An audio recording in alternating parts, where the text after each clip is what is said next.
I hiding in a wardrobe like an absolute idiot. Let me back up. A month ago, my girlfriend cheated on me with this rich jerk named Gong Wei. And this guy didn't even have the decency to be embarrassed about it. He literally laughed in my face and called me a broke loser. Said he'd keep hooking up with her and dare me to do something about it. So I quit my job. Yeah, real smart move, I know. I started following this guy around like a creepy detective from a bad movie, trying to catch him with different women so I could destroy his reputation. Today I finally got my big break. He left his hotel door open, and I snuck into his fancy presidential suite and squeezed myself into the wardrobe. Then his girlfriend walked out of the bathroom. Holy mother of God. This woman, Lu Qingxue, was the most beautiful creature I'd ever seen in my entire miserable life. Long legs, perfect figure, face like a painting. She was putting on a dress right in front of my wardrobe, and my brain basically short-circuited. The air itself smelled prettier because she existed. Then Gong Wei knocked on the door, acting all sweet and lovey-dovey, bringing her a drink like he was boyfriend of the year. She smiled, took the drink, but blocked the doorway, wouldn't let him in. He played the perfect gentleman, backing off with his hands up. I'm sitting in the wardrobe thinking, well, this is useless. They're an actual couple. I can't expose anything with these photos. But then things got dark. Fast. She chugged the drink to get rid of him, and suddenly his whole face changed. That nice guy mask just melted off like cheap makeup in the rain. He shoved the door open and started talking about how tonight she wouldn't be able to say no because he drugged the drink. This absolute piece of garbage drugged his own girlfriend's drink because she wouldn't sleep with him. She'd been refusing even to hold hands or kiss for 2 months, wanted to wait until marriage. And his solution was chemicals. Real classy rich boy. She was furious, threatened to call the police, announced they were broken up right then and there. But he just sat on the bed with his legs crossed, smirking like a movie villain, bragging about how his money and connections made him untouchable, how the drug wouldn't show up in tests the next day, how nobody would believe her. Then the drug started kicking in. I watched through the crack in the wardrobe door as she struggled, biting her lip, trying to fight it, but slowly losing control. Her eyes went glassy, and she started walking toward him like a zombie. He opened his arms with this disgusting grin on his face. And that's when something inside me snapped. I kicked that wardrobe door open like I was auditioning for an action movie and came flying out screaming, "You animal. Look, I came here to ruin this guy's life with embarrassing photos." I did not expect to become a hero tonight. But there was absolutely no universe where I was going to sit in a closet and watch this happen. Gong Wei's jaw hit the floor. When he recognized me, he started to say something, probably another insult about me being poor, but I was already in his face. I karate chopped him right on the neck. One hit. Down he went like a sack of expensive potatoes. I grabbed shirts and ties from the wardrobe, tied him up like a Christmas present, stuffed a towel in his mouth, shoved him into the wardrobe, and shut the door. Poetic justice. Now he gets to be the idiot in the closet. I turned around, feeling pretty heroic, ready to say something cool like, "Let me take you to a hospital." I got about 4 words out before my brain crashed again. Because Lu Qingxue was standing there, half out of her dress, looking at me with those drugged-up, dreamy eyes, walking straight toward me with her arms practically open. The drug didn't care that the target changed. I saved the beauty from the dragon, and now the beauty was coming for me. Nobody trains you for this situation. So remember how I said nobody trains you for that situation? Yeah, nobody did. This goddess of a woman came flying at me like a heat-seeking missile, knocked me straight onto the bed, and kissed me before my brain could even boot up. My mind went completely blank, like someone unplugged my hard drive. And then, well, let's just say things happened. Multiple things. 5 things, to be precise. 5 times. Look, I'm not bragging. Okay, maybe a little. But in my defense, she was the one driving this bus. I was just a passenger who forgot where the brakes were. Fast forward to morning. Sun's blazing through the curtains, and I wake up with the most beautiful woman on planet Earth sleeping in my arms. No clothes. Just her, looking like a sleeping angel, with these long eyelashes casting tiny shadows on her cheeks. Her lips were slightly pouted, like a rosebud. My scalp went numb. I started sweating. I didn't dare move because what exactly is the protocol here? I couldn't find this chapter in any manual. About 15 minutes later, she woke up, watched her eyes slowly scan the room. Ceiling, Messy floor, clothes everywhere. Then finally, my face. A strange man's face. You could literally see the stages of grief playing out in real time. Then the memories hit her. The drug drink.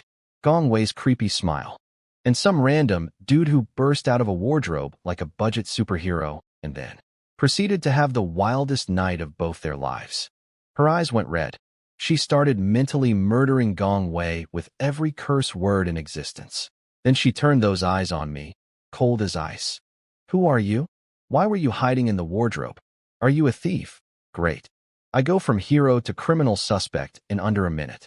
I sat up, took a deep breath, and explained everything. The cheating ex, the stalking mission, the wardrobe plan. Then I pulled out the photo of Gong Wei making out with my ex-girlfriend Ding Lan and handed it to her. She looked at it and started crying. Big, fat tears rolling down her pale cheeks. That absolute scumbag ruined my life, she whispered. Watching her cry like that, something weird happened in my chest. This overwhelming urge to protect her just hit me like a truck. I reached over, wiped her tears, and said in my softest voice, "Don't cry. I'll take responsibility for you." Smooth, right? Total gentleman moment. She shut me down instantly. I don't need you to take responsibility. Ouch. But I pushed it, because I'm apparently a glutton for punishment. I gave her my most serious face and glanced meaningfully at the bedsheet. As a man, since I took your first time, I must take responsibility. She followed my gaze to the sheet, turned the color of a fire truck, and looked at me like she wanted to commit murder. I said I don't need it. Now turn around. She threw a pillow at my head. I turned around like a good boy. Behind me, I could hear her struggling to get up, and I mean struggling. Her whole body was sore. And here's the thing. Even though I couldn't see her face, I could feel her death glaring the back of my skull. Apparently 5 times was excessive. She felt I could have shown some self-control. In my defense, have you seen her? I couldn't resist sneaking a peek when she was dressed. She stood there in the sunlight, hair messy, cheeks still flushed, wrinkled dress, looking like a rose covered in morning dew. My breathing literally stopped. Every magazine cover, every billboard model, none of them came within a million miles of this real, actual woman standing in front of me. "What are you looking at?" she snapped, face burning. "Keep staring and I'll rip your eyeballs out." Then, bang, bang, bang, the wardrobe started shaking. All right, Gong Wei. I completely forgot about that guy. He'd actually been awake most of the night, tied up in there, listening to everything. All 5 rounds. The muffled rage noises coming from that wardrobe were honestly kind of satisfying. Lu Qingxue went white and grabbed my arm. "We need to go." Now, we bolted. Down the fire escape, through the lobby, out the front door, and didn't stop until we disappeared into the crowd on the street. Standing on the sidewalk in the bright sunlight, she looked at me with this complicated expression, grateful, guarded, humiliated, and something else I couldn't quite name. "Zhang Jun, thank you for saving me," she said, polite but distant, like a queen addressing a peasant. "I hope you work hard and don't stay at the bottom of society forever." And then she walked away. Didn't look back once. I stood there watching her disappear, then looked down at myself. Faded white t-shirt, cheap sneakers, total net worth in my pocket, 500 yuan cash. That was it. That was everything I owned in this world. My ex left me because I was broke. And now this incredible woman wouldn't even let me take responsibility. Also because I was broke. See a pattern here? But here's the thing. I studied antique appraisal in college. I know my stuff, ceramics, jade, bronze, paintings. I could recite textbooks in my sleep. And this city, Zhonghai, is basically the antique capital of the country. People find hidden treasures at flea markets and get rich overnight all the time. Had it ever happened to me? No. Could it happen today? Also probably no. Was I about to blow my last 500 yuan trying anyway? Absolutely yes. So there I was, freshly dumped by a supermodel, walking toward the antique street with my last few hundred yuan, ready to gamble on my education like every desperate college graduate before me. Then I spotted this old man shuffling down the road ahead of me. And I mean old. White hair all matted, wearing a coat so dirty you couldn't tell what color it used to be, skinny as a scarecrow. He was wobbling like a drunk penguin, getting worse and worse, until, timber, he collapsed on the sidewalk like a fallen tree. My heart jumped. I sprinted over, checked his breathing. Barely alive. "Wake up, sir," He cracked his eyes open and whispered one word. Hungry. Oh, he wasn't dying. He was starving. I rushed off, bought water and 4 meat buns, and fed him like a baby bird. The old man inhaled those buns so fast he almost choked. I had to slap his back to keep him alive. Kind of defeats the purpose of feeding someone if they die eating, you know? After demolishing all 4 buns, he let out this long, satisfied sigh, and his eyes came back to life. Young man, thank you. People like you are rare these days. I asked if I could help him get home or call his family. His eyes got watery. Turns out he was from Teeling, way up north. No kids, no family, wandered his whole life, and now all he wanted was to go home to die on his own bed. Poetic and devastating at the same time. Then he pulled out this tiny, filthy cloth bag from deep inside his coat. Inside, a handful of crumpled bills, the biggest one being 5 yuan. His entire get home fund was less than 20 bucks. Something broke inside me. I looked at his shaking, skeletal body, and I saw future me. 60 years from now, alone, broke, starving on a sidewalk. I pulled out all my remaining cash, over 400 yuan, and pressed it into his hands. This is all I have. I'm sorry it's not more. The old man froze. Tears spilled from his cloudy eyes. His bony fingers clamped onto my wrist with surprising strength. Young man, what do you do for a living? Me? I laughed bitterly. Just lost my job. Studied antique appraisal in college. Was heading to the antique market to try my luck. His eyes lit up like I'd set a magic password. He looked me up and down like he was scanning my soul, then reached deep, deep into his coat and pulled out a small package wrapped in old oil paper. The edges were worn fuzzy from years of handling. He unwrapped it layer by layer, slow and reverent, like he was performing a sacred ritual. Inside was a pearl, peanut-sized, creamy white like the finest jade, and on its surface, a faint golden pattern that, I kid you not, looked exactly like a tiny curled-up dragon. This is called the dragon pearl, he whispered, placing it in my palm. Found it 60 years ago in a cave called Dragon God Cave, deep in the mountains back home. The elders said it grew inside a real dragon and absorbed energy from the earth for centuries. He paused, looking at the pearl with a complicated expression, like saying goodbye to an old friend. But my fate was too thin to handle it. Carried it 60 years, stayed poor 60 years. You've got a kind heart and honest eyes. You're the one it's been waiting for. The pearl felt cool in my hand, then warm, then weirdly heavy for something so small. I looked at the pearl. I looked at the old man's dead serious face. If this thing was really some magical treasure, why was he still broke? But it was his heart, his gratitude. So I squeezed it tight and thanked him properly. He grinned, showing his few remaining yellow teeth, patted my hand, and shuffled away without another word. His shadow stretched long in the morning light, and somehow he looked both pitiful and totally free at the same time. I watched him disappear, then sat down on a flower bed ledge. Completely broke. 0 yuan. Get a job? Earn 5,000 a month. Work 40 years and still can't afford an apartment or a car or a girlfriend. Die alone.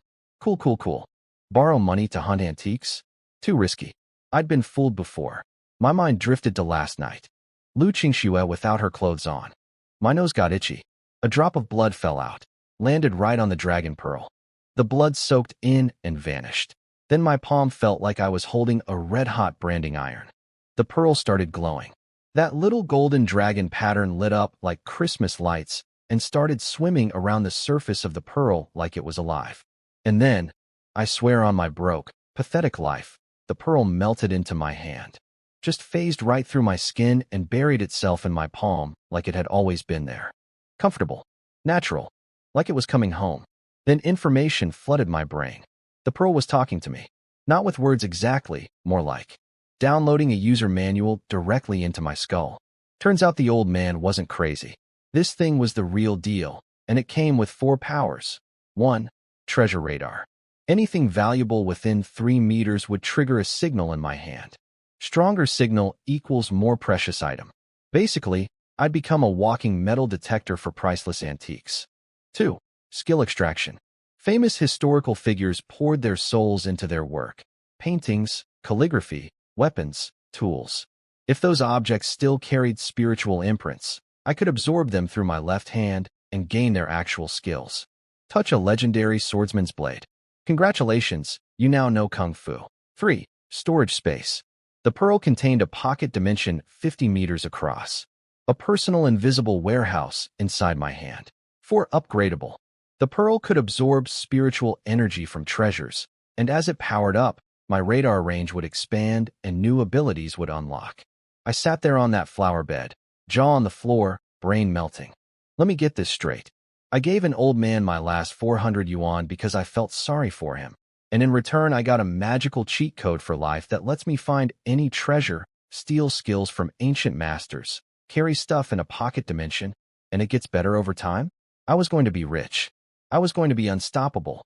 10 minutes ago, I was a broke loser with a nosebleed. Now I was basically a superhero whose power was being really, really good at antique shopping. Let's go. First things first, I had to test this thing. What if that old man was just a really good scammer and I hallucinated the whole glowing pearl melting into Mayan situation? I picked up a rock. Thought really hard. Store. The rock vanished from my hand.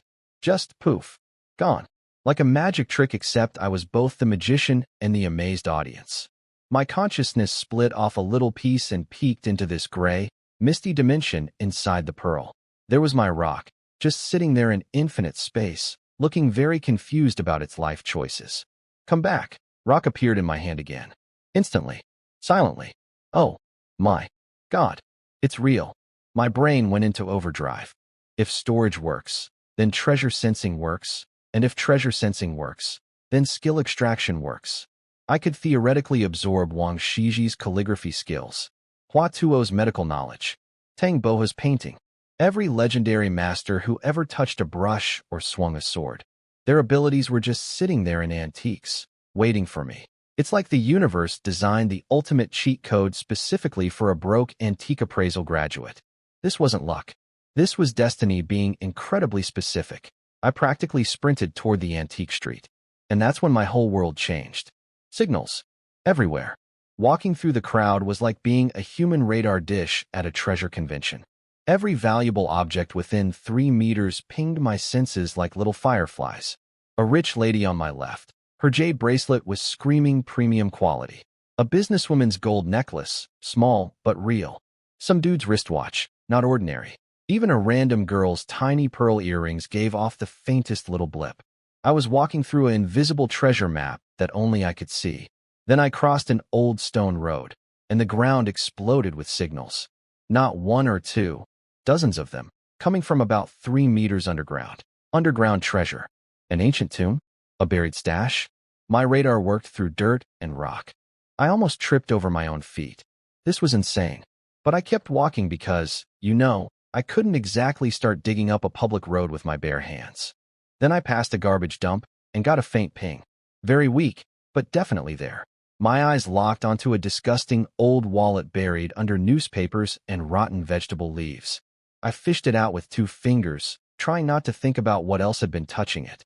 Cheap fake leather, cracked corners, smelled like mildew. Empty inside, just some grocery receipts. But my fingers found a slightly thick spot in the lining. I ripped it open. Hidden compartment. 1 crumpled red bill staring back at me. 100 yuan. I was no longer completely broke. I was now slightly broke. Progress. I kept circling the trash area, and then, boom. A massive signal. The strongest one yet. Coming from a crushed cardboard box from some wedding cake company. I opened it and found melted candy. A disgusting brown sludge of what used to be chocolates and toffees, covered in dust and paper scraps. The smell was this unholy combination of rotting sweetness and decay. But the gold-colored candy wrappers mixed into this nightmare goo, they were absolutely blasting treasure signals at me. Candy wrappers are treasure? Candy wrappers? Weird? Absolutely. But I trusted my magic pearl more than I trusted my own judgment at this point. So I squatted down in the garbage and started carefully peeling sticky, filthy candy wrappers out of melted candy sludge, one by one, dropping them into a plastic bag.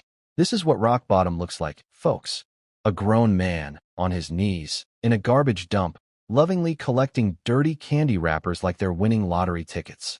And that's when I heard it. Zhang Jun, is that really you? That voice. That horrible, familiar, nails on a chalkboard voice. I turned around, and there stood my ex-girlfriend Ding Lan, holding a trash bag, staring at me like I was an alien species she'd discovered in the wild. Tight floral dress, full makeup, looking decent. Though honestly, after seeing Lu Qingxue, Ding Lan was like comparing a flashlight to the sun. Of all the garbage dumps in all of this city, she walks up to this one. While I'm elbow deep in candy goo, the universe has a sick sense of humor.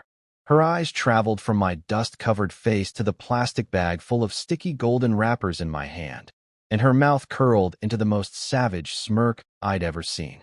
I never imagined you'd fall this low. You're picking through garbage now? Are you that broke? Thank God I dumped you early, or I'd be digging through trash right beside you. Just thinking about it makes me sick. I gave her the coldest smile I could manage with garbage residue on my fingers. Ignorant woman. This is called treasure hunting. There are priceless items hiding in places people like you would never think to look. Open your eyes and stop measuring the world with your tiny little brain. She nearly had a stroke. Treasure? Hunting? From garbage? You're picking up disgusting candy wrappers from someone's leftover wedding candy and calling it treasure? Zhang Jun, you're not just poor. You've lost your mind. You've gone completely insane from wanting money so badly. I didn't bother arguing. I calmly placed the last wrapper in my bag and walked away without looking back. But I could hear those high heels clicking behind me. She was following me. Apparently, my absolute confidence while holding a bag of garbage wrappers was so unsettling that she couldn't resist seeing how this played out. Good. Follow me, Ding Lan. Watch closely. Class is about to be in session. I beeline to the nearest public restroom with my precious bag of garbage wrappers, completely ignoring the click-clack of Ding Lan's high heels behind me like some judgmental metronome. I turned on the faucet, squeezed out some hand soap, and started washing those filthy wrappers one by one. As the grime melted away, the true color underneath started showing, and my hands began to tremble. This wasn't craft paper. This wasn't foil. This was a deep, warm, heavy gold that practically whispered, "I'm expensive," with every rinse. The kind of glow that doesn't scream at you. It just sits there radiating quiet, ancient wealth. Humans are hardwired to love gold. It's in our DNA. Cavemen probably fought mammoths over shiny rocks. And right now, my caveman brain was doing backflips. I laid them out on paper towels to dry. Wrinkled, yes. But even crumpled up, these things looked like tiny rectangles of solidified sunlight. Behind me, I noticed Ding Lan's smirk had gotten quieter.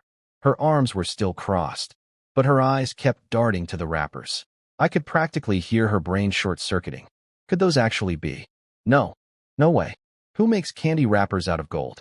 That's insane. Nobody's that rich. Or that stupid. It's just fancy paper. Has to be. I could almost read the denial scrolling across her forehead. I packed everything up and headed straight for the nearest Zhou Dashing Gold shop. A big, reputable chain.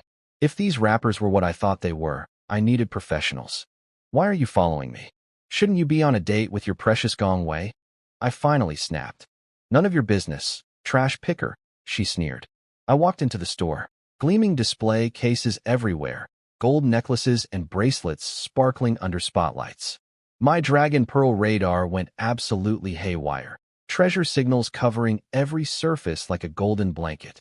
Ding Lan strutted in right behind me, practically vibrating with anticipation. Not the good kind. The, "I can't wait to watch you humiliate yourself," kind. She'd already rehearsed her victory speech. I could tell. A young saleswoman approached with a polished smile. "Hello, sir. What jewelry are you looking for today? Actually, could you examine these candy wrappers? I think they might be real gold." The words, candy wrappers, and real gold, in the same sentence nearly broke this poor woman. Her professional smile glitched like a bad video call. She was clearly thinking, is this guy okay? Should I call someone? But she was polite. She picked up one wrapper, and I watched her face carefully. The moment it touched her fingers, something changed. It was heavier than she expected. Way heavier. She held it up to the light, rubbed the texture, scratched the edge with her fingernail. Her expression went from humoring the crazy man to, wait a second, to, oh my God, in about 10 seconds. Ding Lan, who'd been standing there with her arms crossed and her told you so, face locked and loaded, started looking nervous. The saleswoman wasn't laughing. Why wasn't she laughing? Without a word, the saleswoman pulled out a small white ceramic crucible and a blowtorch. She placed one wrapper inside, and lit it up. The wrapper curled, glowed, and melted into a single perfect droplet of liquid gold. Pure, brilliant, not a single bubble or impurity. It sat in that white crucible like a tiny captured sun. It's real gold, the saleswoman said, her voice shaking slightly.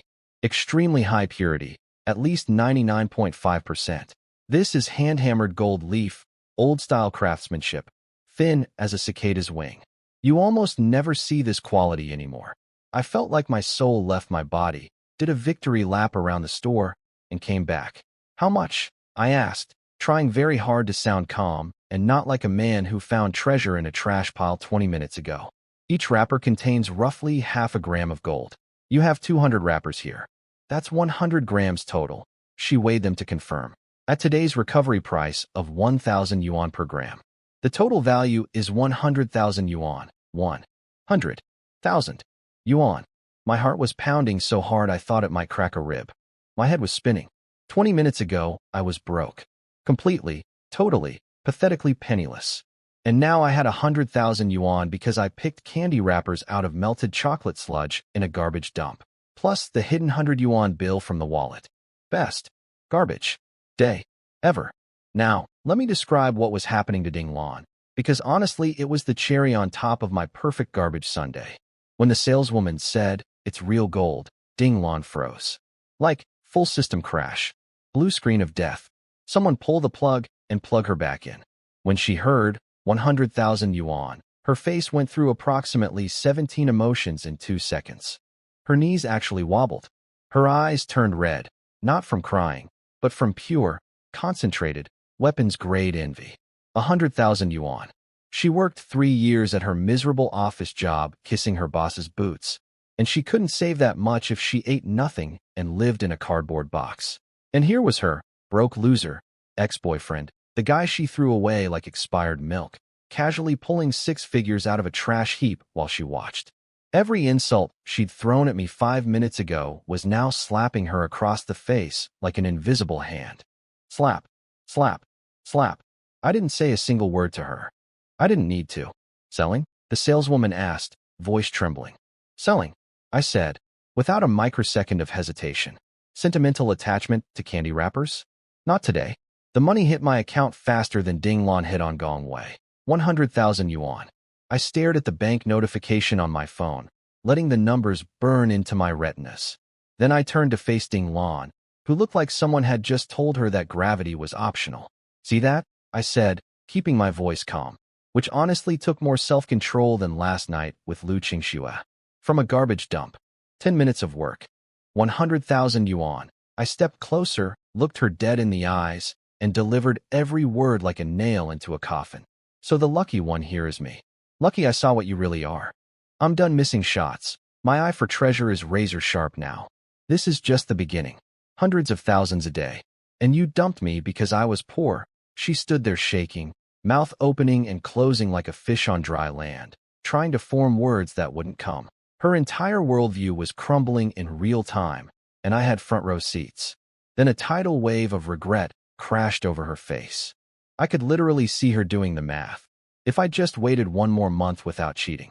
Don't get cocky, she finally stammered, voice cracking. You got lucky one time with garbage. You think you'll find 100,000 every day? You think I'm stupid? Then she spun on her heels and practically sprinted out of the gold shop, disappearing into the crowd like a cockroach when you flip the light on. I watched her go and felt nothing. She was just a stranger now. A footnote. Yesterday's leftovers. I walked out of the store, and the reality hit me again like a truck full of cash. I stopped on the sidewalk and whispered to myself. I visited one garbage dump. 1. Found 100 yuan bill and 200 gold wrappers. Made 100,000 and 100 yuan in like 15 minutes. This dragon pearl is absolutely broken. I pinched my thigh so hard it nearly bruised. The pain was real. The money was real. This was actually happening. First order of business, food. I marched into a breakfast restaurant and ordered a beef noodle soup and an egg. Both. At the same time. Living large, baby. When you've got 6 figures in the bank, you don't skip the egg. Fully fueled, I headed to the real destination, Antique Street. The place was exactly what you'd imagine. Cobblestone road, Fake ancient buildings with swooping rooftops and red-painted doors, shops with fancy classical names like something something hall and whatever pavilion. But the real action was on the ground. Hundreds of vendors had spread out cloths on the street, covered in every antique known to mankind. Yellowed books, rusty coins, dull silver dollars, ceramic vases, bronze figurines, wooden carvings, prayer beads, jade pieces. A kaleidoscope of potentially worthless but maybe priceless stuff glinting in the sunlight. Vendors were shouting their hearts out in every regional accent imaginable, swearing their items were genuine artifacts from some emperor's personal collection or whatever. Buyers huddled around with magnifying glasses and flashlights, examining things like CSI investigators at a crime scene. There were even foreign tourists snapping photos and butchering Mandarin trying to ask prices. The whole place smelled like old books, incense smoke, and broken dreams. I started walking, slowly, letting my Pearl radar do its thing. Stall 1, nothing. Stall 2, dead silence. Stall 3, 4, 5, 10, 15, nothing. Not a single ping. My excitement started deflating like a sad balloon. Turns out this treasure-filled, antique street was about 99.9% garbage. Modern fakes, artificially aged knockoffs, mass-produced junk designed to con tourists and wannabe treasure hunters. The vendors might as well have been selling dreams and disappointment. Getting rich off Antique Street? Not as easy as the legends say. Then, finally, around stall number 30-something, my palm tingled. A coin stall. Some skinny 50-year-old dude squatting behind a blue cloth absolutely covered in old copper coins. Piles of them. Mountains of them. Green with rust, black with age, some still caked in dirt. Strung on strings, loose in plastic boxes, dumped in heaps. The guy had a cigarette dangling from his lip and eyes that said, "I've been scamming people since before you were born." My radar lit up like a Christmas tree. Hundreds, maybe thousands of faint signals from the coins on display. Real antiques, but nothing special. Common stuff worth maybe 20 or 30 yuan each. But from his bulging burlap sack behind him, one signal blazed like a lighthouse in a dark ocean. Something valuable was hiding in that bag.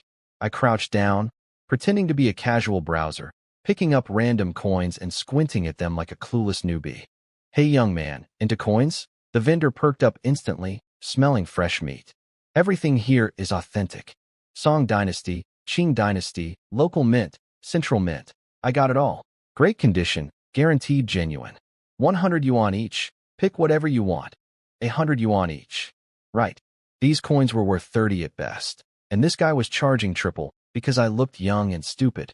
But I kept my poker face on. Even added a little hesitation, like I was really tempted. Picked up a Qianlong-era coin, pretended to admire it, put it down. Then I hit him with the opening move. "Boss, your prices are a little steep. How about 30 yuan each, and I'll take 10. The negotiation had begun. But I wasn't here for these small fries. I was here for whatever was hiding in that sack. 30 each? Deal. The vendor agreed way too fast, which told me everything. He'd probably bought these coins for 5 yuan a pop.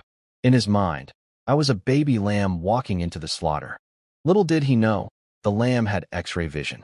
I put on my best, clueless young guy who just started collecting coins last Tuesday act and started browsing his display. Picking up coins, squinting at them, shaking my head thoughtfully, putting them down. The whole amateur theater production. But here's something cool I discovered. Even these cheap coins had tiny traces of spiritual energy in them. Every time my left hand touched one, a wisp of energy got sucked into the dragon pearl like a tiny sip through a straw. So my slow browsing wasn't just acting. I was literally power leveling my magic pearl while pretending to shop. Multitasking king. I deliberately picked 6 totally average Qing Dynasty coins worth maybe 20 yuan each. Then came the performance of a lifetime.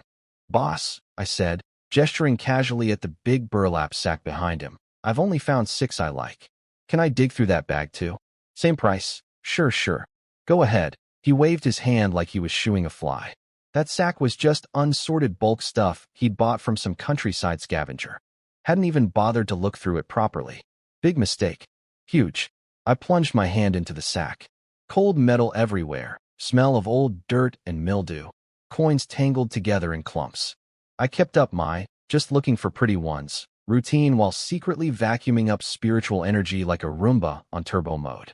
Then my fingers touched it, thicker than the others, heavier, different edge, and the treasure signal, screaming at me like a fire alarm. I hooked it out with one finger and sneaked a look. Chestnut brown patina, spots of natural green rust, beautiful old surface. The front read, Taiping Tianghua, Taiping Heavenly Kingdom. The back said, Sheng Bao, Sacred Treasure. My heart nearly exploded out of my chest.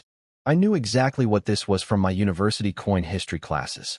A Taiping Heavenly Kingdom, Sheng Bao, fold 10 large coin, regular script version. These are famous among collectors. The Taiping Rebellion was one of the bloodiest civil wars in human history, and their coins are rare because, well, the whole kingdom got destroyed. Good condition specimens are worth a fortune. And this one? Pristine craftsmanship, gorgeous patina, clean center hole, sharp lettering. Museum quality. For a split second, my brain whispered, just store it in the Dragon Pearl dimension. The vendor won't even know it existed. I shut that thought down immediately. That's stealing. I'm broke, not broken. I grabbed 3 more random coins from the sack, laid all 10 on the cloth in front of him, and said as casually as my hammering heart would allow, "These 10, please." Then came the moment of absolute terror. The vendor spread them all out and looked at each one. My soul temporarily left my body. If he recognized the Taiping coin, this whole thing was over. I'd have to pay actual market price, which I definitely couldn't afford, or watch him yank it away. He glanced at the decent-looking Qing coins, glanced at the plain ones, saw the slightly bigger one, probably thought it was some worthless, oversized local mint reject. Deal. 10 coins, 300 yuan. I paid via phone scan so fast I nearly dropped it. He bagged them up, grinning like a cat who just ate a canary. In his head, he'd just fleeced another clueless kid for 10 times what the coins were worth. Suckers every day, today's was extra juicy. Yeah, buddy. Enjoy your 300 yuan. You just sold me a coin worth more than your entire stall. I walked away at a, totally calm, definitely not sprinting, pace. Turned a corner past a used bookshop. Then finally exhaled. My back was soaked with sweat, half terror, half pure adrenaline. I pulled out the Taiping coin and held it up to the afternoon sun. The dark brown surface glowed warm and rich, like aged wine in solid form. Those green rust spots looked like tiny emeralds scattered by history itself. The calligraphy was crisp, authoritative, powerful. You could feel centuries of upheaval in those 4 characters. I found a real treasure. An actual, genuine, honest-to-God treasure. I was grinning so hard my face hurt. I headed straight to Bogus Studio, a small antique shop run by Professor Deng Rong, my old university teacher. He'd just retired and opened this place because he couldn't sit still. The man was a walking encyclopedia of antiques, and more importantly, he was honest and kind. During college, I'd bring him my incredible finds, and he'd gently explain why my Ming Dynasty vase was actually made in a factory last March. 9 times out of 10 I'd been fooled, but he never laughed at me, just taught me patiently. I burst through his door practically vibrating. Professor Deng, he looked up from examining some jade pendant, which, by the way, my pearl told me was completely worthless, and smiled. Well, Zhang Jun, what treasure did you find today? Another Yuan Dynasty blue and white jar? Or is it last week's ancient jade again? No, Professor, this time it's different. I found a real one. He pushed his glasses up and chuckled. You say that every time. Fair point. I did say that every time. But every time before, I didn't have a magical dragon pearl fused into my palm confirming I was right. This time was going to be very different. This time is different, Professor. I placed the coin on his counter with the confidence of a man whose magic hand pearl had already confirmed he was right. Professor Deng picked it up like it was just another one of my weekly disappointments, grabbed his magnifying glass, gave it a lazy glance. 1 second later, his spine went from retiree slouch to military straight. The magnifying glass practically kissed the coin's surface. His eyes went wide. His voice was shaking. His hands were shaking. This man had spent 40 years examining antiques, and I'd never seen him shake before. He was checking every millimeter, the characters, the center hole, the edges, the patina, breathing harder and harder like he'd just climbed stairs. Taiping Tianghua, sacred treasure, he muttered, biting each word like it owed him money. 3 full minutes of silence. 3 minutes of me standing there trying not to vibrate out of my skin. Then he slammed his palm on the counter so hard his teacup jumped. You little genius. A Taiping Heavenly Kingdom regular script, fold 10 large coin. And in this condition. Zhang Jun, this find is beautiful.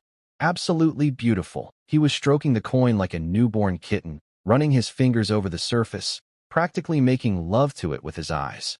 Inside my chest, fireworks were going off. So, Professor, how much is it worth? He tapped the counter thoughtfully, switching into professional mode. Taiping coins are always hot in the collecting world. This script style, this denomination, it's a prestige piece. At auction, with the right buyer, you could get 150, maybe 160,000. But auction fees are steep and it takes forever. He paused and looked me dead in the eyes. I'll give you 110,000. Sell it to me. I won't cheat you. You're my student. 110,000 yuan. I'd paid 300 for it. That's a 366x return. 366 times my investment. Wall Street wishes they had these numbers. But did I accept gracefully? Did I shake his hand like a dignified businessman? Of course not. Me. Professor, could you maybe add a little more? He nearly choked. His eyebrows shot up so high they almost left his face. You ungrateful little. 110,000 and you want more? Do you know what anyone else would offer you? I'm giving you this price because you're my student. He jabbed his finger at me like a disappointed father. Sorry, just asking. I said, giving him my most pathetic puppy dog eyes. He glared at me, then said with dripping sarcasm, Fine. I'll add 10 yuan. Take it or leave it. He was joking. Obviously joking. Deal, I said instantly. 10 yuan is 10 yuan. That's breakfast tomorrow. Thank you, Professor. He stared at me for a solid 2 seconds, then absolutely lost it. Doubled over laughing, slapping his knee, pointing at me. Your shamelessness. Did you learn that from the city walls at the antique market? Fine, 110,010 yuan. Consider it me buying you breakfast. Transaction complete. He lovingly placed his new treasure in a silk-lined box, beaming like a kid on Christmas. I stared at my bank notification and nearly floated off the ground. Let me do the math on my day so far. Started with 0 yuan. Gave all my money to an old man. Found in wallet from garbage. 100 yuan gold candy wrappers. 100,000 yuan Taiping coin. 110,000 and 10 yuan current total.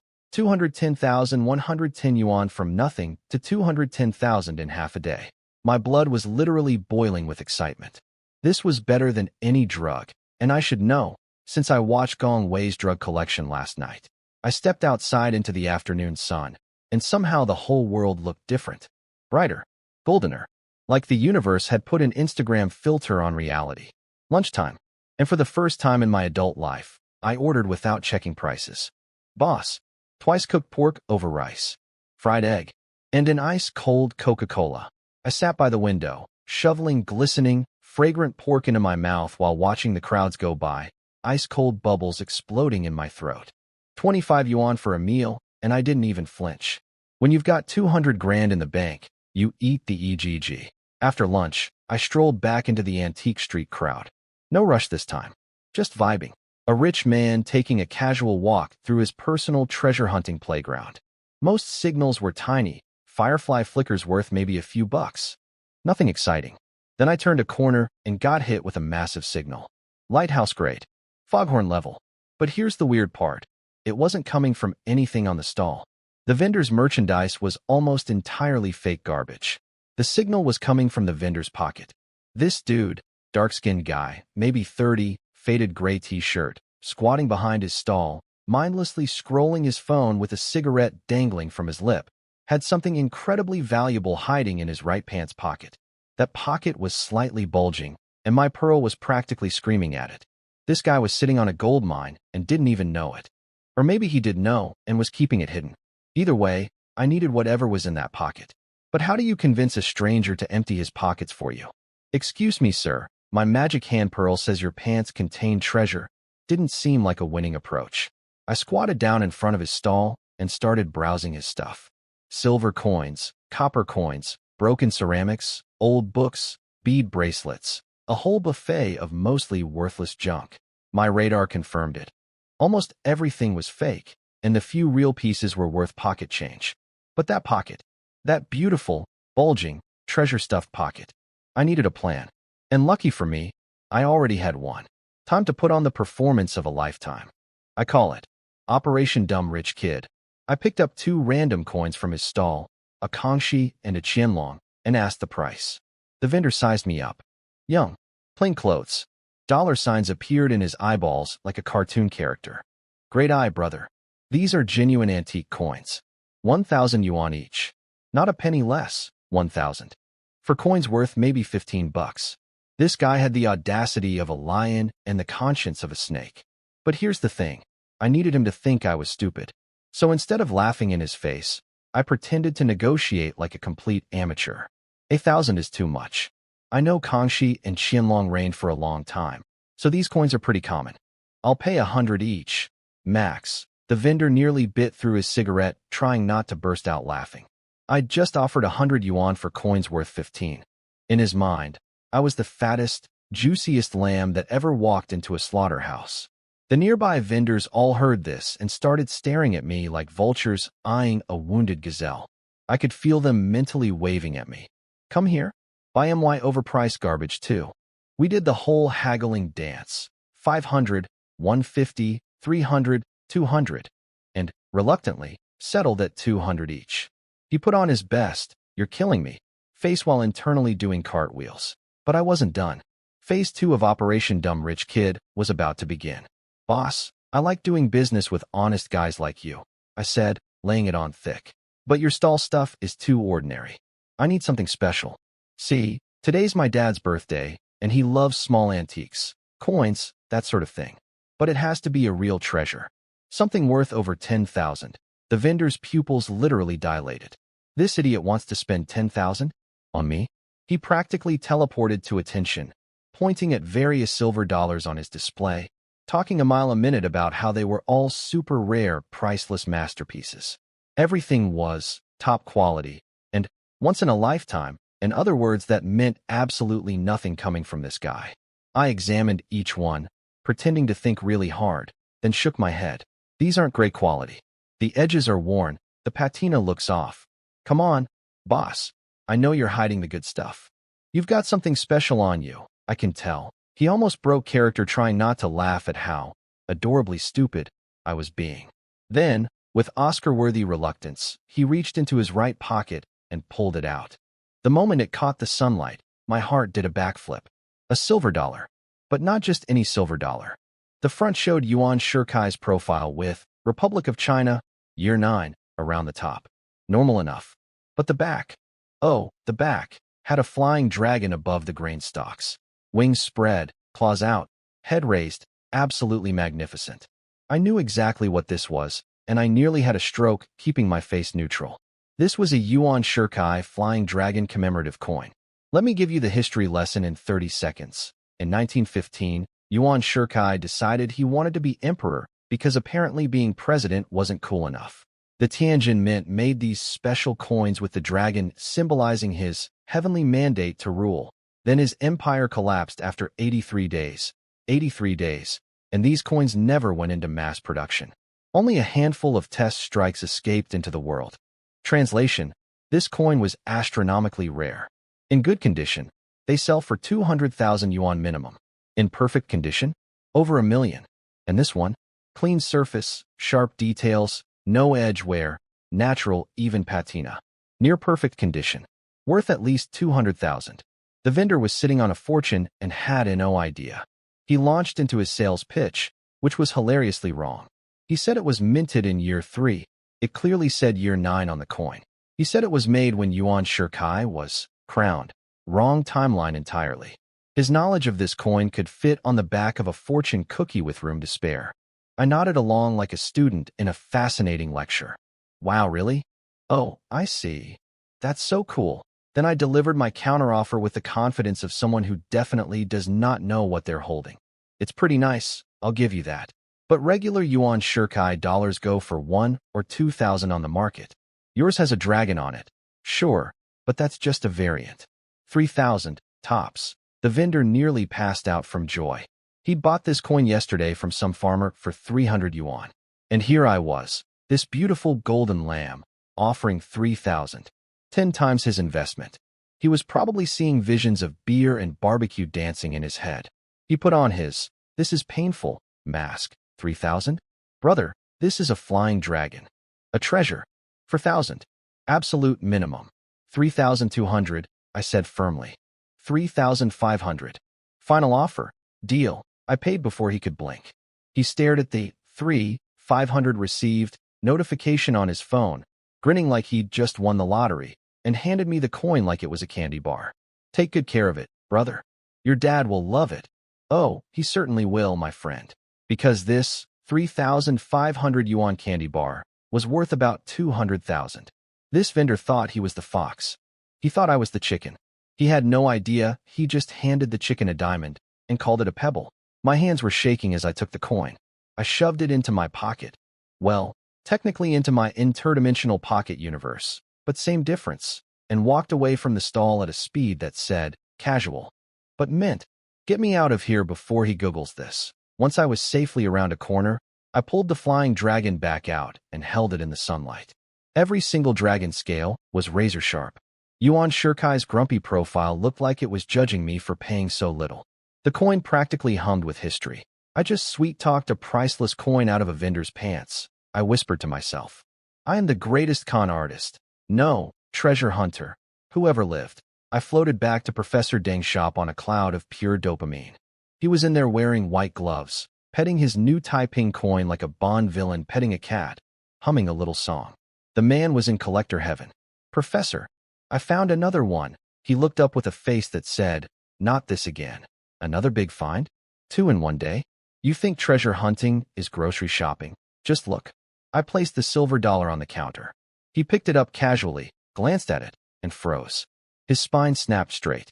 His eyes went nuclear. He flipped the coin over so fast I thought he'd launch it into orbit, examining every detail.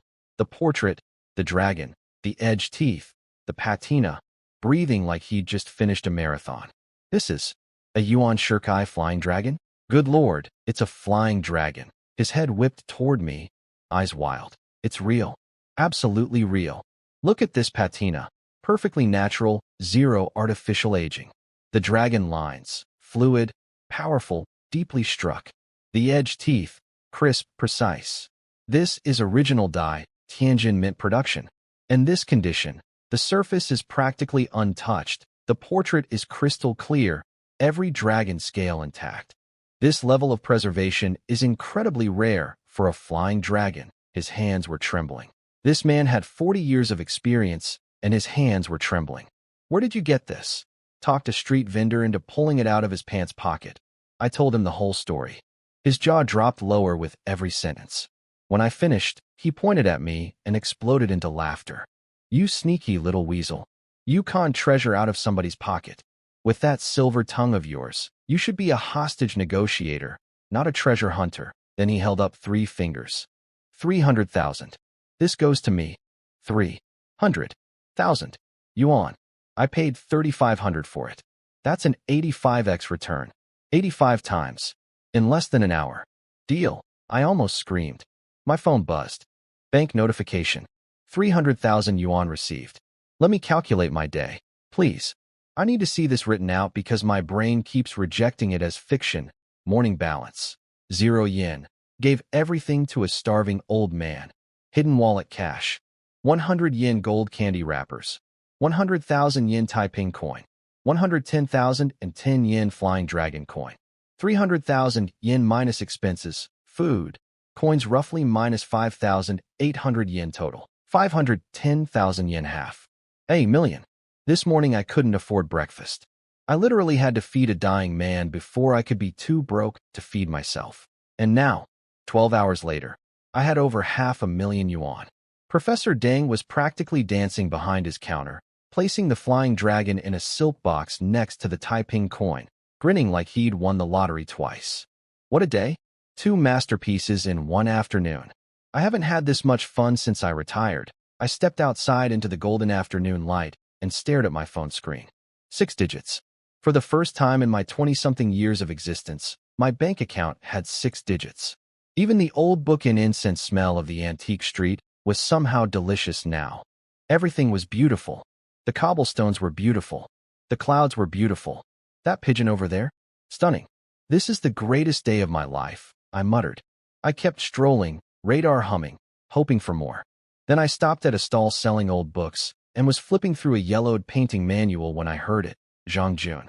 Come here. A cool, clear, slightly embarrassed female voice. Deliberately quiet.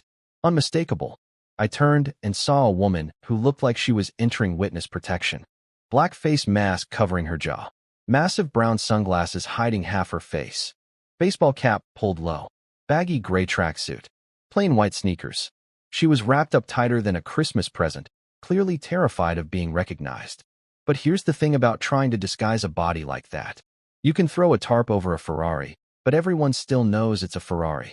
The tracksuit was loose, sure, but it couldn't hide the impossible curves, the tiny waist, those endlessly long legs, or that strip of snow-white neck glowing between the mask, and the collar like a beacon of perfection.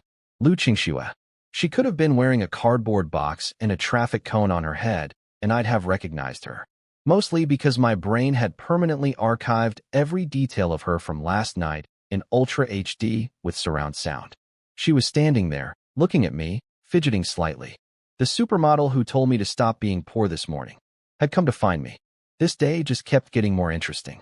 Why are you at the antique street? I asked, trying to sound casual while my stupid brain was already replaying last night's greatest hits in 4K. As I walked closer, her perfume hit me. That same sweet, cool scent from last night. And suddenly my knees felt unreliable. She stepped back half a step. Even behind the sunglasses, I could see her ear tips turning pink. She checked both directions like a spy in a movie, then whispered something so quietly I almost missed it. Last night. You didn't use a little umbrella, did you? Little umbrella. That's what she said. Little umbrella. The Chinese code word for what I think you already know. My face caught fire. You were kind of in a rush. I didn't exactly have time to. We both stopped talking. The air between us turned into a solid wall of shared embarrassment as every single moment from last night decided to replay simultaneously in both our heads. Under her mask, her face was probably the color of a tomato. Thank God for the disguise. Is it a dangerous time of the month? I asked, somehow managing to make the most awkward conversation in human history even more awkward. If not, don't take that stuff. It's bad for your body. It's the safe period, she whispered, voice smaller than a mosquito's sneeze. But I still want to. Just in case. Fair enough. She was a famous supermodel. Getting caught buying Plan B at the local pharmacy would be front-page news and career suicide. That's why she'd traveled all the way out here to a pharmacy near the antique street, disguised like a celebrity avoiding paparazzi, which is literally what she was. I'll buy it.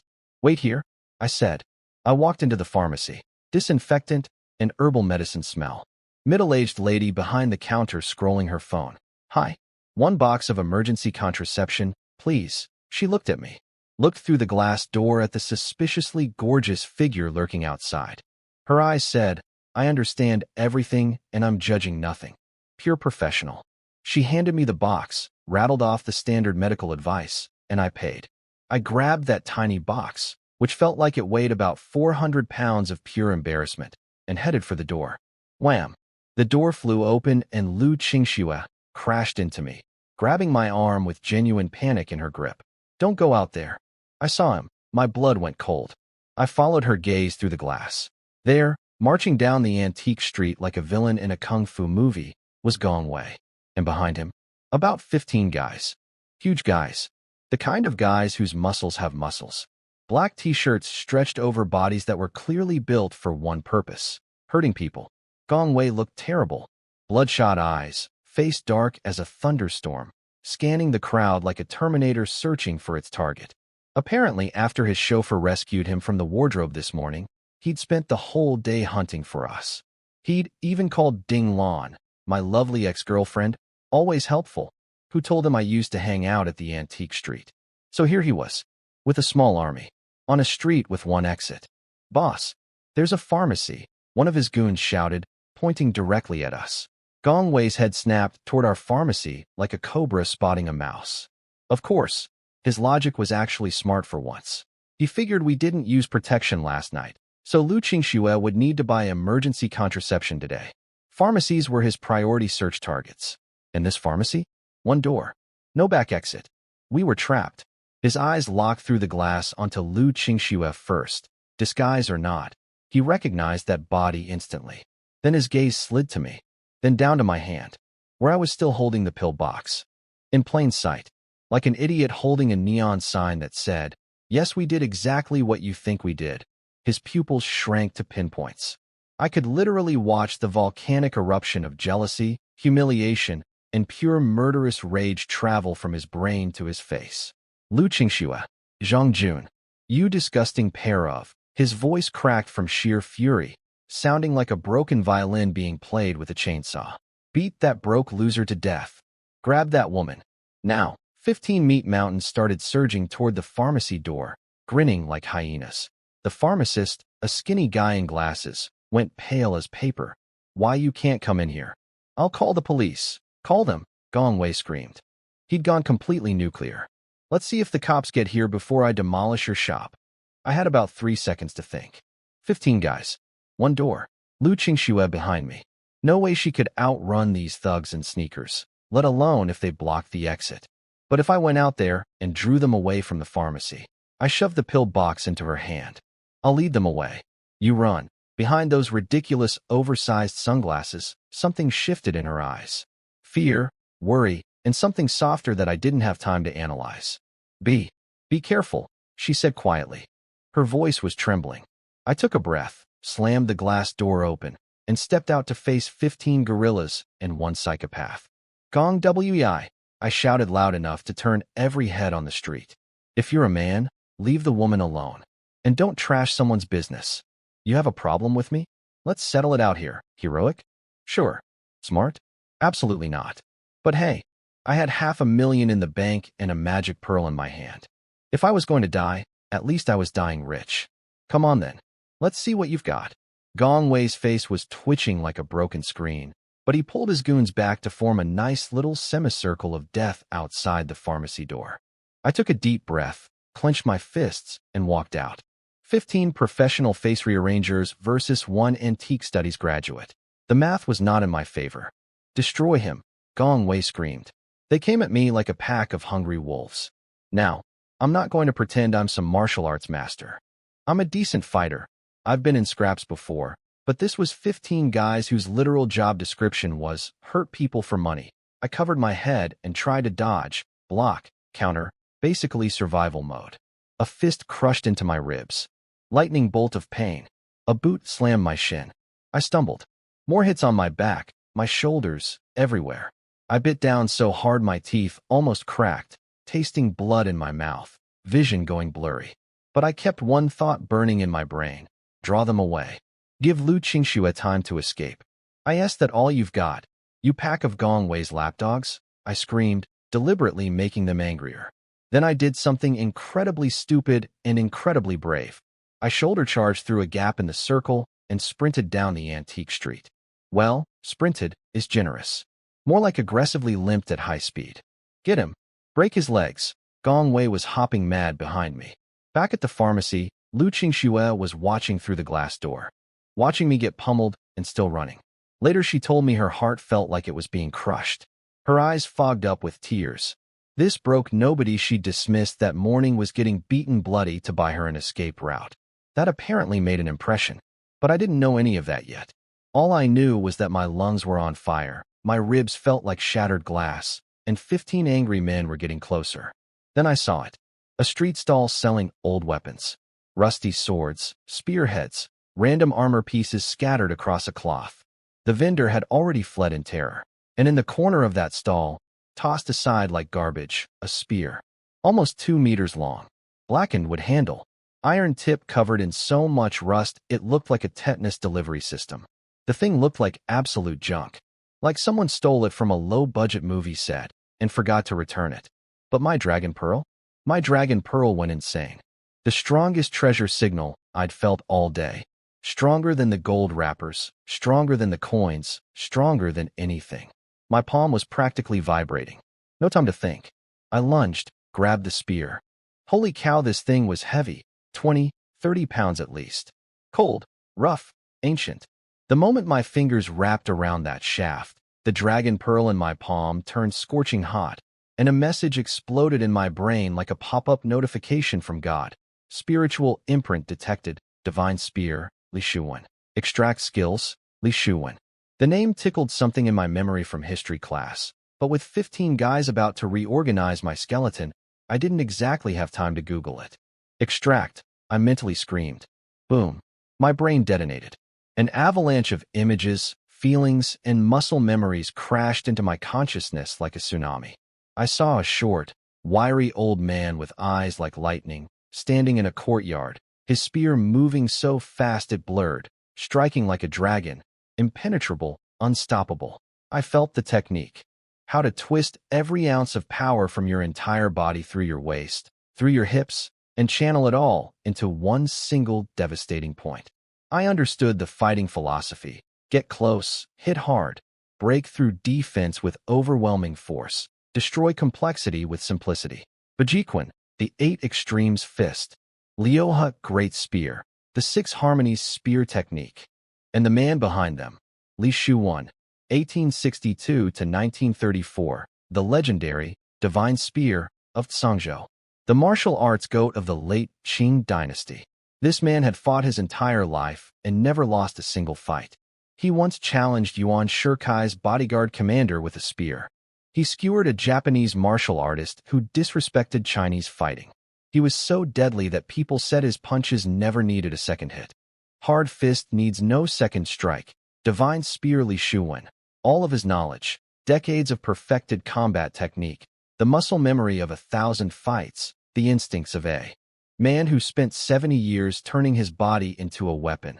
All of it downloaded into me in approximately 1 second. Time froze. When it unfroze, I was a different person. My eyes, which had been unfocused and panicky 5 seconds ago, were now sharp as eagle talons. Calm as still water. But underneath that calm, a furnace of battle-hardened fury that could melt steel.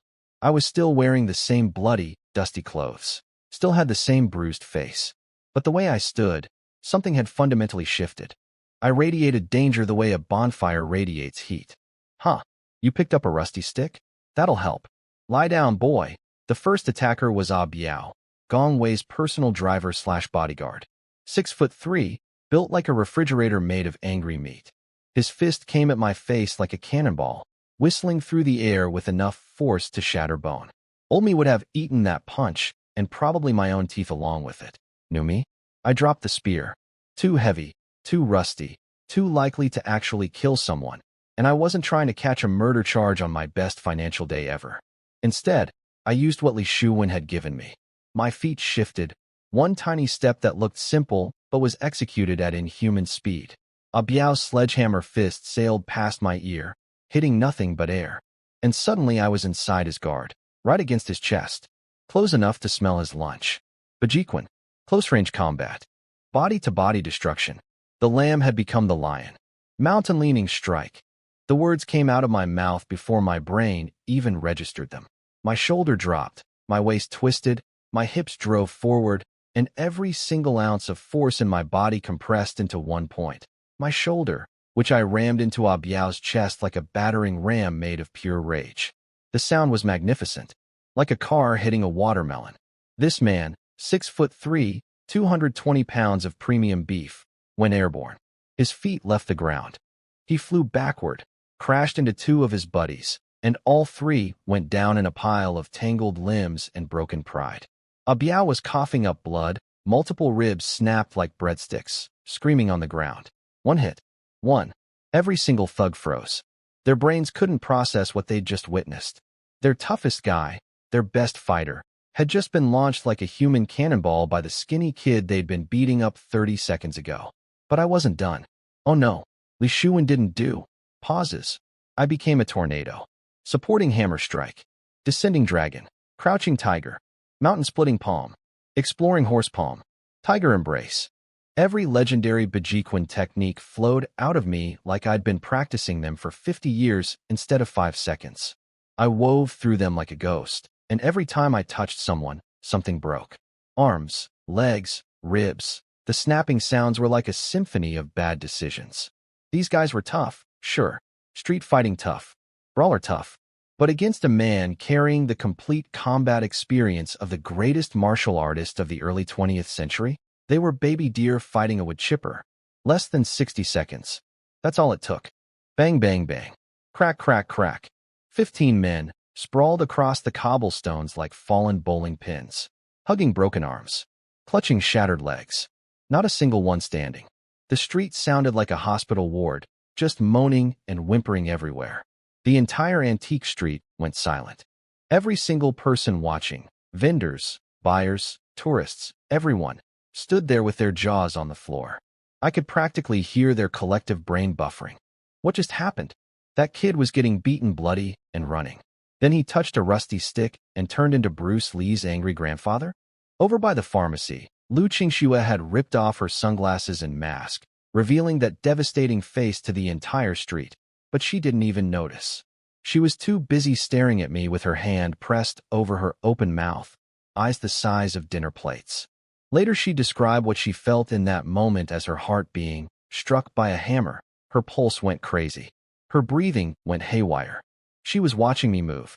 Through those fighters like a war god from an ancient painting, all precision violence and cold focus, and something inside her chest was doing things she absolutely did not authorize. He's broke. But he can fight like that?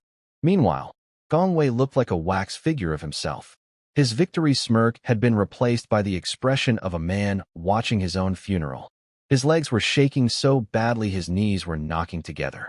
15 of his best fighters, his entire squad, were crying on the ground, and I was turning to face him. I walked toward him slowly, each step deliberate, not rushing, just approaching, like a lion that knows the gazelle has nowhere to run. Don't come near me. His voice cracked into a squeal. My dad is Gong Zhinshan. He's worth billions. If you touch me, you'll regret it. You'll die. Ah, yes. The classic, my daddy is rich, defense. Truly the battle cry of a warrior. I stopped right in front of him. Same height. Very different energy. Gong Wei, I said, voice cold enough to freeze the sun, you stole my girlfriend. And I only slept with your ex-girlfriend. Technically, you should be the one I'm getting revenge on. I let that sink in. But instead of being grateful, you brought 15 guys to beat me up in broad daylight. I. His lips were vibrating like a broken engine. Nothing useful was coming out. Consider this your first warning. My left hand shot out like a cobra, grabbed his collar, and lifted him off the ground. His expensive shoes dangled in the air. Slap, slap, slap, slap. For perfectly calibrated slaps echoed down the silent street like gunshots. Not hard enough to cause brain damage. Li Shuan's combat knowledge included incredible precision, but hard enough to make his ancestors feel it. His head ping-ponged left, right, like one of those desk toys. For bloody teeth flew out of his mouth and clinked onto the cobblestones like loose change. I pulled him close and whispered, next time you come for me, or ever bother Lu Qingxue again. I glanced at the field of broken bodies around us. That I will beat you to death. Literally. Not figuratively. Literally. Then I dropped him like a bag of wet laundry and kicked him once in the stomach for dessert. He curled up like a shrimp, crying, snot and blood everywhere. The big, scary rich boy, whimpering on the ground with 4 fewer teeth than he started the day with. No more threats. No more bravado. Just pure, distilled fear. I turned and walked toward the pharmacy. Steady steps. Unhurried. Lu Qingxue was still standing there, completely frozen, staring at me with an expression that contained approximately 47 different emotions, none of which she seemed to understand.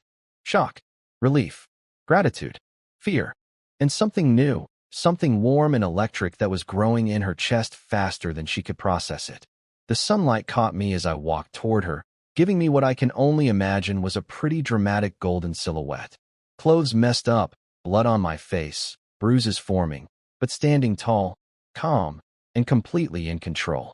12 hours ago, I was a broke, heartbroken loser hiding in a wardrobe. Now I had 500,000 yuan in the bank. The combat skills of China's greatest martial arts master downloaded into my muscles, and the most beautiful woman in the country was looking at me like she was seeing me for the very first time. Not bad for a Tuesday.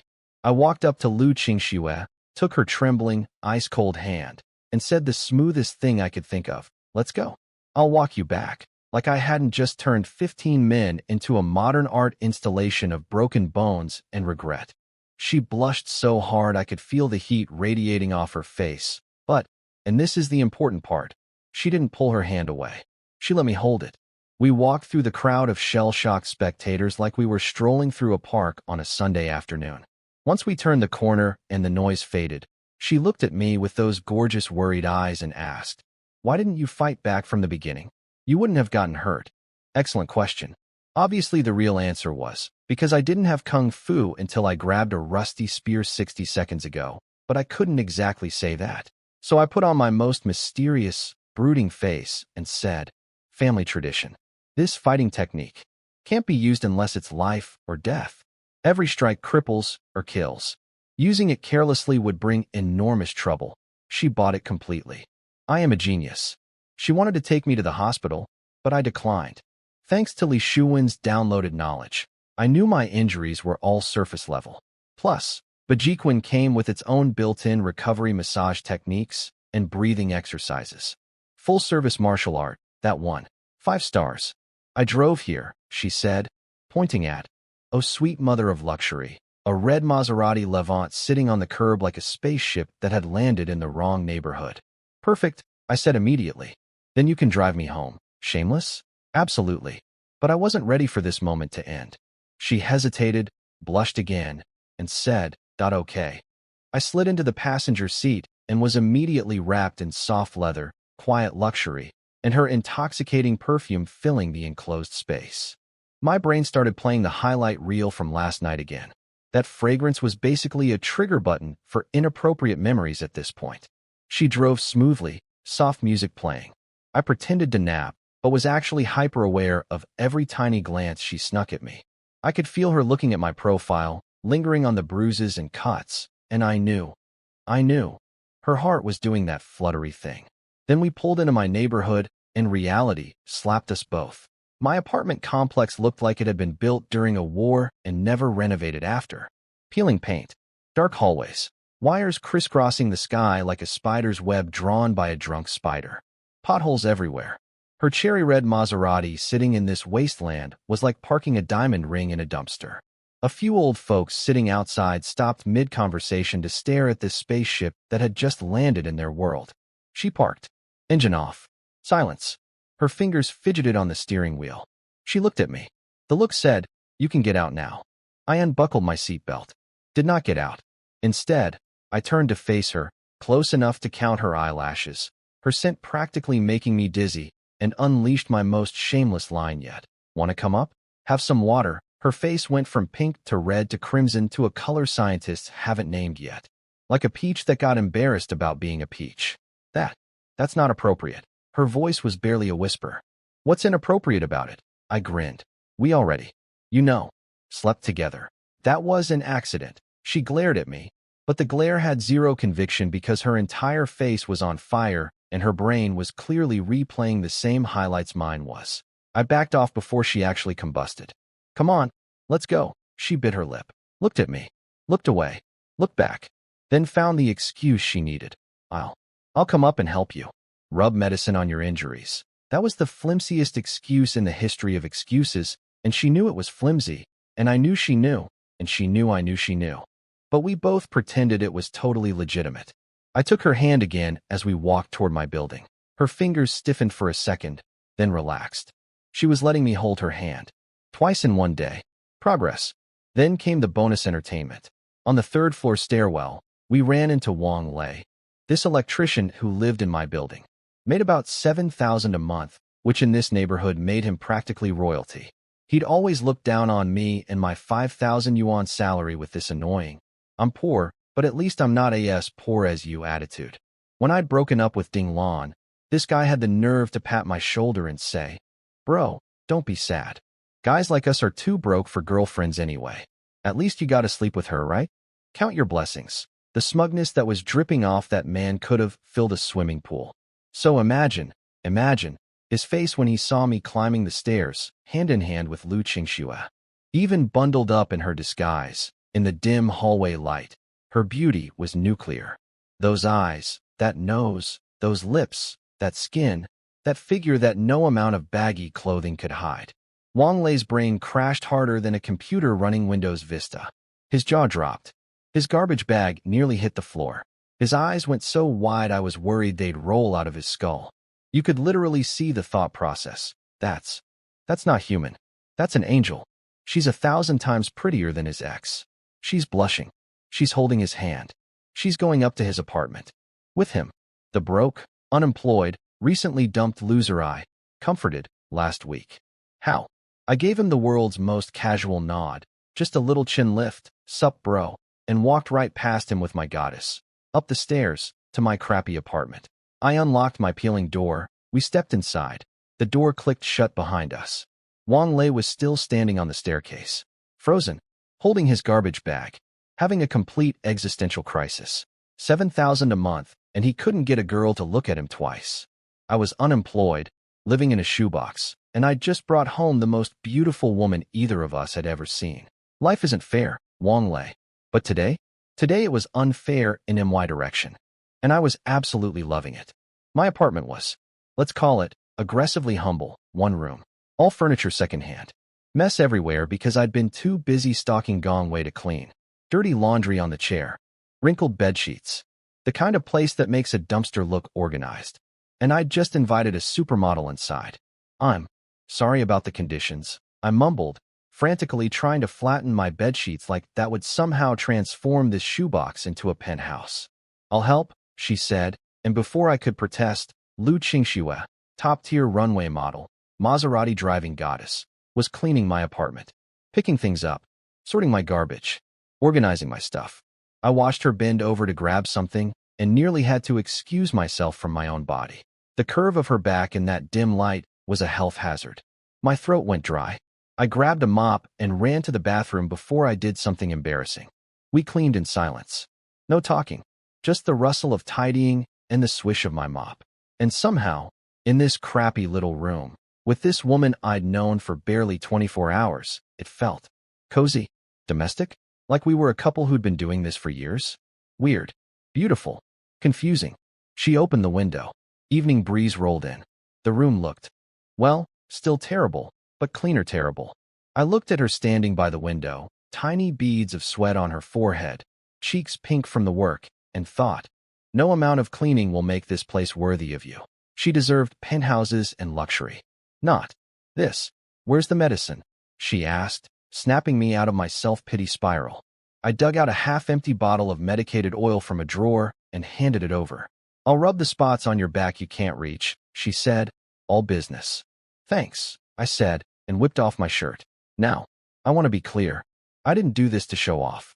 I did it because she needed access to my back. That's the only reason. The fact that I had decent abs and solid muscle definition was completely irrelevant. She stared at my bare torso for exactly 1.5 seconds too long before looking away, face going nuclear pink.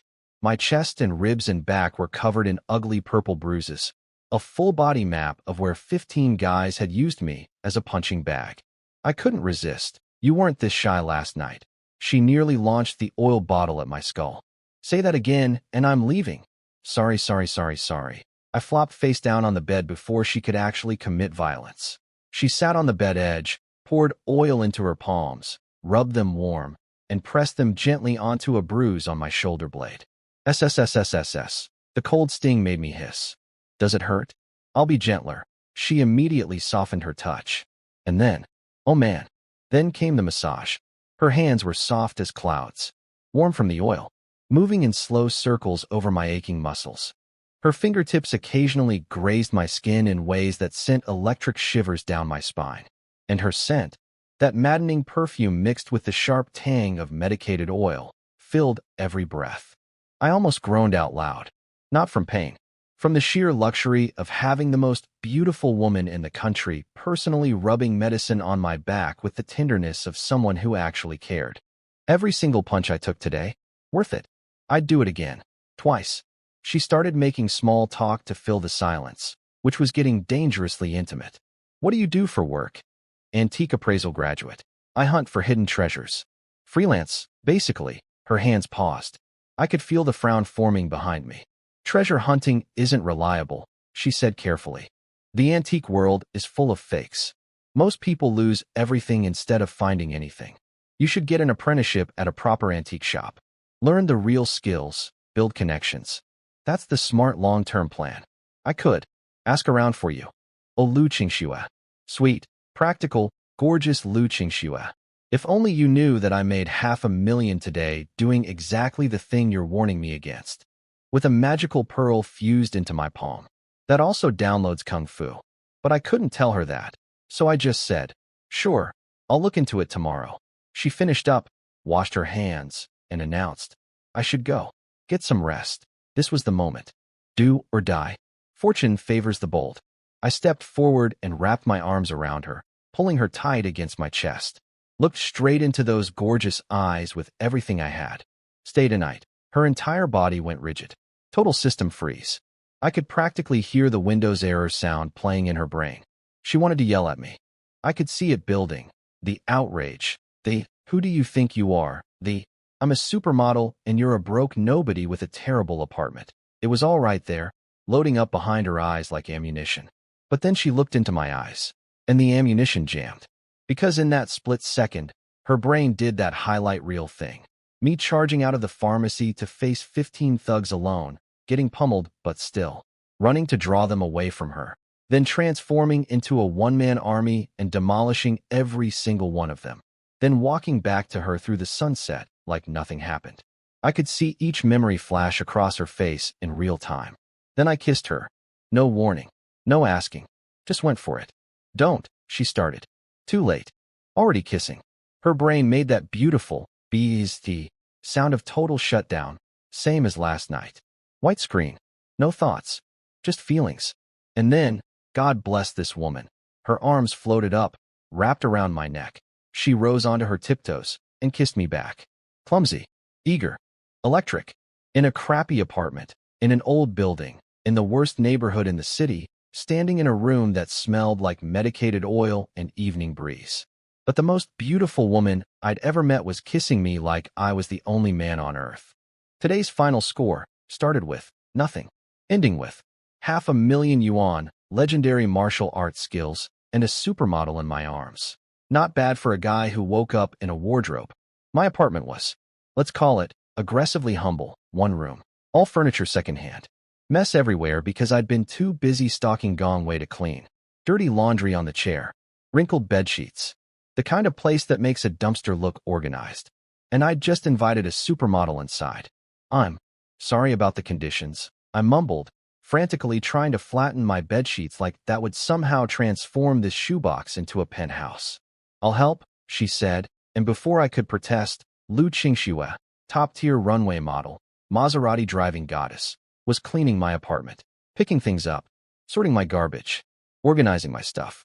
I watched her bend over to grab something and nearly had to excuse myself from my own body. The curve of her back in that dim light was a health hazard. My throat went dry. I grabbed a mop and ran to the bathroom before I did something embarrassing. We cleaned in silence. No talking, just the rustle of tidying and the swish of my mop. And somehow, in this crappy little room, with this woman I'd known for barely 24 hours, it felt cozy, domestic, like we were a couple who'd been doing this for years. Weird, beautiful, confusing. She opened the window. Evening breeze rolled in. The room looked, well, still terrible, but cleaner terrible. I looked at her standing by the window, tiny beads of sweat on her forehead, cheeks pink from the work, and thought, no amount of cleaning will make this place worthy of you. She deserved penthouses and luxury. Not this. Where's the medicine? She asked, snapping me out of my self-pity spiral. I dug out a half-empty bottle of medicated oil from a drawer and handed it over. I'll rub the spots on your back you can't reach, she said, all business. Thanks, I said, and whipped off my shirt. Now, I want to be clear. I didn't do this to show off. I did it because she needed access to my back. That's the only reason. The fact that I had decent abs and solid muscle definition was completely irrelevant. She stared at my bare torso for exactly 1.5 seconds too long before looking away, face going nuclear pink. My chest and ribs and back were covered in ugly purple bruises, a full body map of where 15 guys had used me as a punching bag. I couldn't resist. You weren't this shy last night. She nearly launched the oil bottle at my skull. Say that again, and I'm leaving. Sorry, sorry, sorry, sorry. I flopped face down on the bed before she could actually commit violence. She sat on the bed edge, poured oil into her palms, rubbed them warm, and pressed them gently onto a bruise on my shoulder blade. SSSSSS. The cold sting made me hiss. Does it hurt? I'll be gentler. She immediately softened her touch. And then, oh man, then came the massage. Her hands were soft as clouds, warm from the oil, moving in slow circles over my aching muscles. Her fingertips occasionally grazed my skin in ways that sent electric shivers down my spine. And her scent, that maddening perfume mixed with the sharp tang of medicated oil, filled every breath. I almost groaned out loud, not from pain, from the sheer luxury of having the most beautiful woman in the country personally rubbing medicine on my back with the tenderness of someone who actually cared. Every single punch I took today, worth it. I'd do it again. Twice. She started making small talk to fill the silence, which was getting dangerously intimate. What do you do for work? Antique appraisal graduate. I hunt for hidden treasures. Freelance, basically. Her hands paused. I could feel the frown forming behind me. Treasure hunting isn't reliable, she said carefully. The antique world is full of fakes. Most people lose everything instead of finding anything. You should get an apprenticeship at a proper antique shop. Learn the real skills, build connections. That's the smart long-term plan. I could. Ask around for you. Oh, Lu Qingxue. Sweet, practical, gorgeous Lu Qingxue. If only you knew that I made $500,000 today doing exactly the thing you're warning me against. With a magical pearl fused into my palm. That also downloads Kung Fu. But I couldn't tell her that. So I just said, sure, I'll look into it tomorrow. She finished up, washed her hands, and announced, I should go. Get some rest. This was the moment. Do or die. Fortune favors the bold. I stepped forward and wrapped my arms around her, pulling her tight against my chest. Looked straight into those gorgeous eyes with everything I had.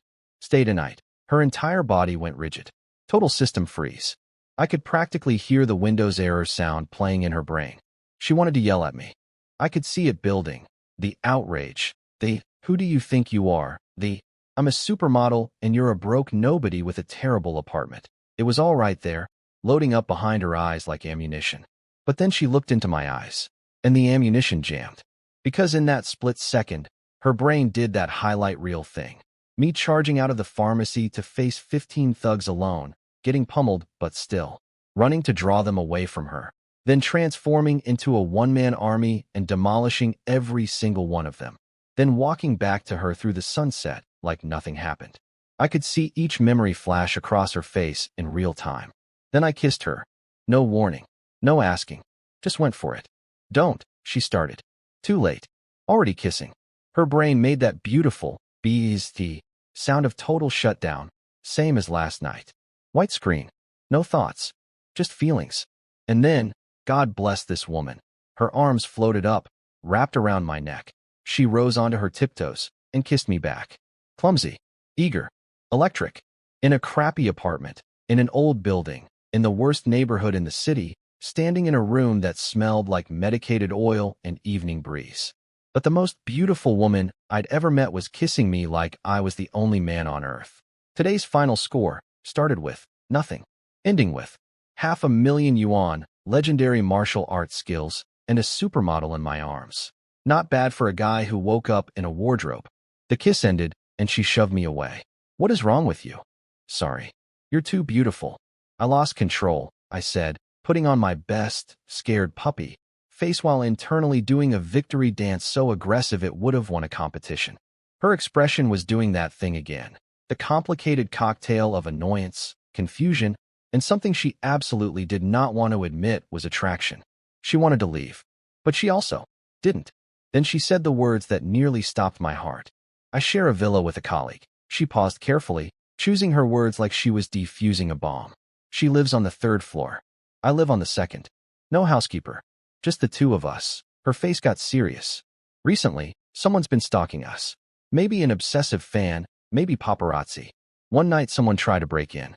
We called the police, but they never caught anyone. We've been scared ever since. She looked me dead in the eyes. So we've been looking for someone to move in. Someone who can fight. Someone trustworthy and reliable. Free rent. Just keep us safe, move heavy stuff, fix things around the house. Like a live-in bodyguard slash handyman. My brain needed approximately 0.0003 seconds to process this. She was asking me to move into her villa. With her. And another model. My mouth said, I would be honored to protect you. But my soul was doing backflips off the roof of the universe. She could say we were just friends, all she wanted. But let's apply some basic logic here. You don't invite a man who took your virginity to live in your house if he's just a friend. That's not how friendship works. That's not how anything works. But then she got all serious and laid down the rules, ticking them off like a corporate HR policy. Rule 1. You are not my boyfriend. We are friends. Last night was an accident and a secret. Tell no one, especially not my roommate. Sure, friend. Friends totally kiss like that. All the time. Very normal friend behavior. Rule 2. Do not sneak into my room without permission. And do not hit on my roommate. She's very beautiful and very sexy, but her standards are impossibly high. Don't waste your time. Very beautiful? Very sexy? Her standards are high?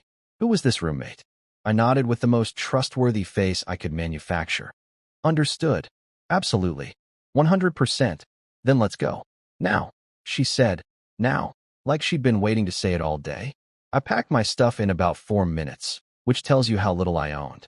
Called my landlord, told him to keep the deposit and this month's rent, goodbye forever. He tried to be difficult, but shut up fast when I told him to keep the money. I dragged my sad little suitcase downstairs and climbed into the red Maserati, and the sheer absurdity of my life hit me like a freight train. This morning, 0 yuan, broken heart, sleeping in a closet watching another man drug his girlfriend.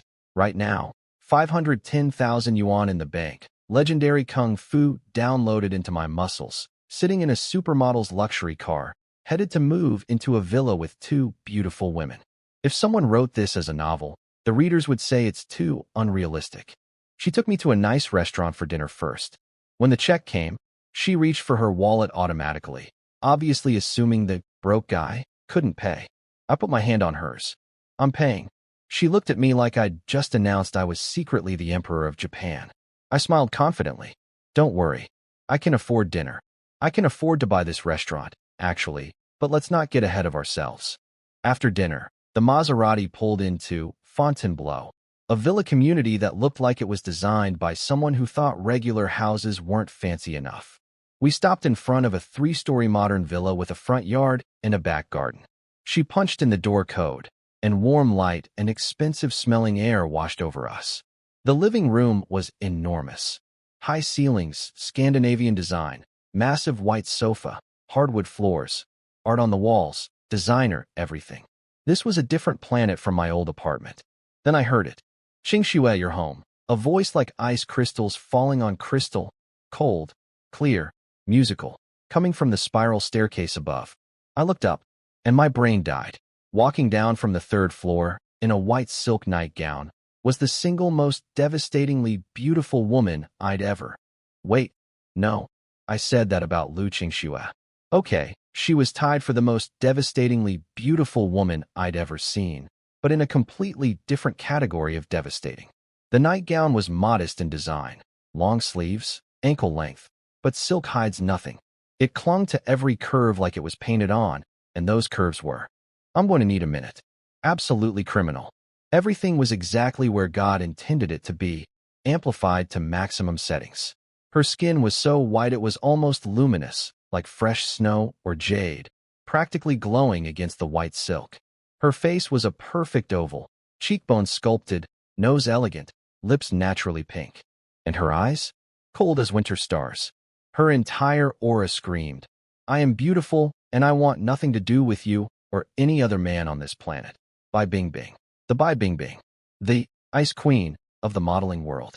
The woman every rich playboy chased and none could catch because she treated all men like invisible insects. And she was also, how do I put this delicately? She was the woman whose photos and videos I had saved on my phone. Many photos, many videos. For those lonely nights when a single man needs inspiration. I had spent countless evenings staring at this woman on my tiny phone screen, fantasizing about impossible scenarios. And now she was walking down a staircase toward me, in a silk nightgown, in the house I was about to move into. I was going to be living with her, sleeping one floor away from her, sharing a kitchen with her. Lu Qingxue had said, "Don't hit on my roommate." Lu Qingxue had no idea what she was asking. Stay calm? Stay stable? With Bai Bingbing floating down a staircase in silk looking like a goddess carved from moonlight and bad decisions, there was absolutely zero chance I was staying stable. I was doomed. Bingbing, this is Zhang Jun, Lu Qingxue said casually, like she was introducing a new pet. I put on my friendliest smile and extended my hand like a civilized human being. Hi, I'm Zhang Jun. Hi. Bai Bingbing didn't touch my hand. She actually stepped backward, like I was radioactive. Didn't even look at me for a full second. Just glanced at my face, dismissed my entire existence, and turned to Lu Qingxue. He can fight? He doesn't look like it. Ice cold. Absolute zero. This woman's personality was a walk-in freezer. But her perfume still drifted over, and despite the emotional frostbite, my brain went fuzzy for a moment because she smelled incredible. Lu Qingxue gave me a look that said, "Show her." Fine, I sighed. We went to the backyard. Nice open space, grass, sitting area. Good enough for a martial arts demo. I walked to the center, took a breath, and became Li Shuwen. Supporting hammer. Descending dragon. Crouching tiger. Mountain splitting palm. Every Bajikwan technique exploded out of me. Fast, violent, devastating. My fists cut the air like blades. My kicks whooshed past invisible opponents. Even without anyone to hit, you could feel the killing intent radiating off every movement. This wasn't exercise. This was a preview of destruction. Then I spotted a wooden stick leaning against the wall, about 2 meters long, used for holding up flower vines. Not a real weapon, but close enough. I grabbed it, hefted it. Good enough. 6 Harmonies spear technique. Go. Thrust, stab, sweep, wrap, block, parry, strike. The stick became a blur in my hands. It whistled through the air so fast it screamed. One moment, it was a viper striking at invisible throats. Next moment, it was a storm sweeping away armies. Then it dissolved into a wall of spinning wood so dense you couldn't throw a cup of water through it. The stick wasn't a stick anymore. In my hands, it was the weapon of a god. I finished with a classic reverse thrust, tapping the stick gently on the ground, breathing steady, eyes clear.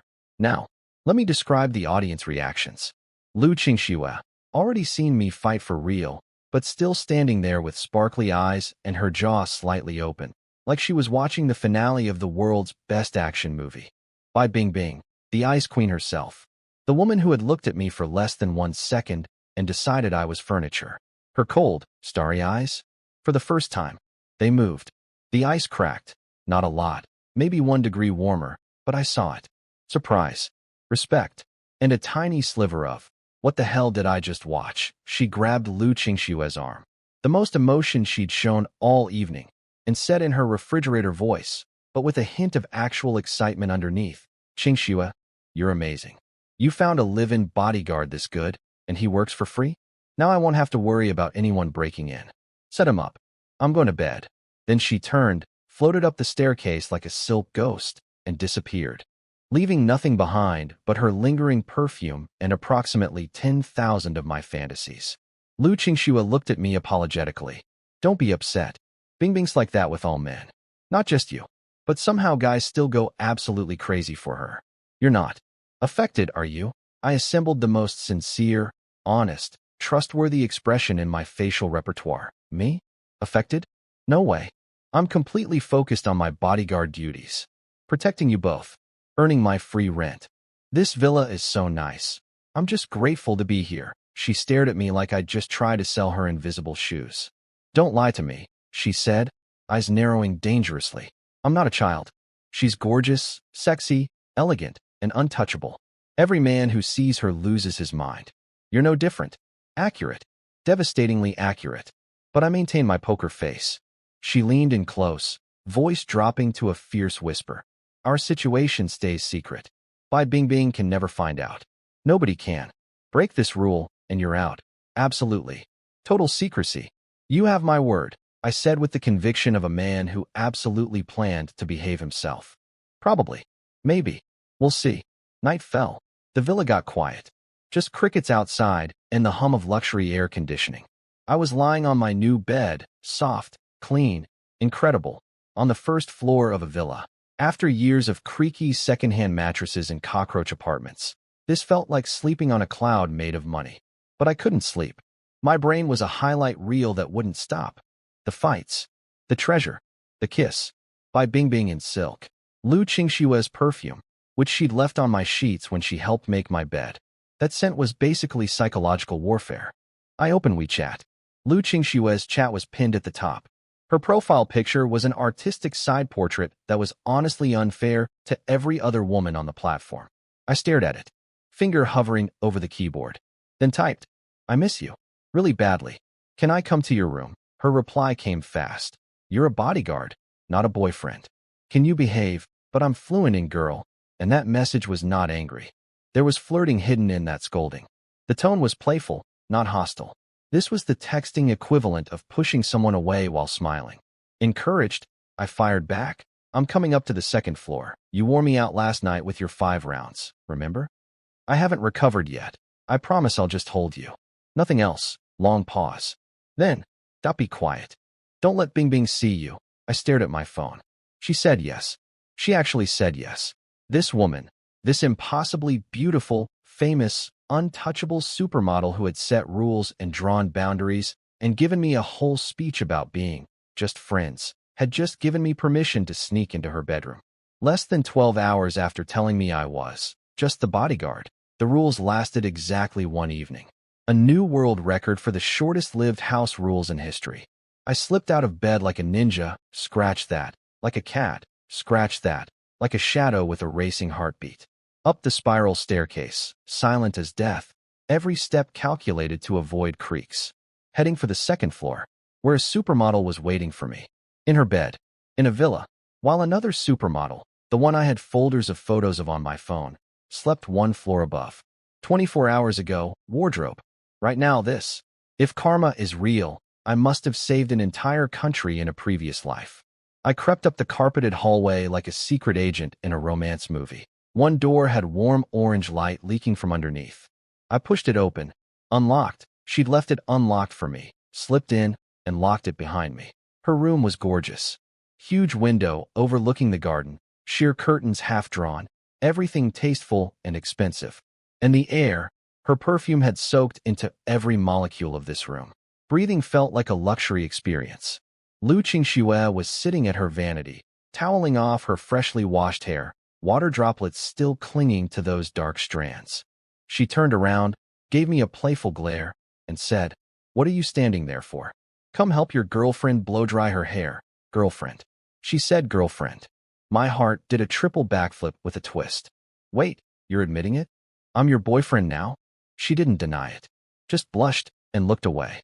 I grabbed the hairdryer and got to work, gently lifting her damp hair with one hand while directing warm air with the other. From this angle I could see her neck, long, elegant, swan-like. And her nightgown had an open back, exposing a landscape of flawless skin that glowed like warm jade under the lamplight. Every single inch was perfect, beautiful, I thought, out loud, apparently, because she blushed even harder.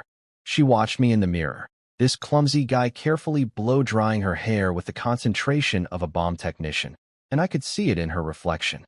She was happy, actually, genuinely, deeply happy.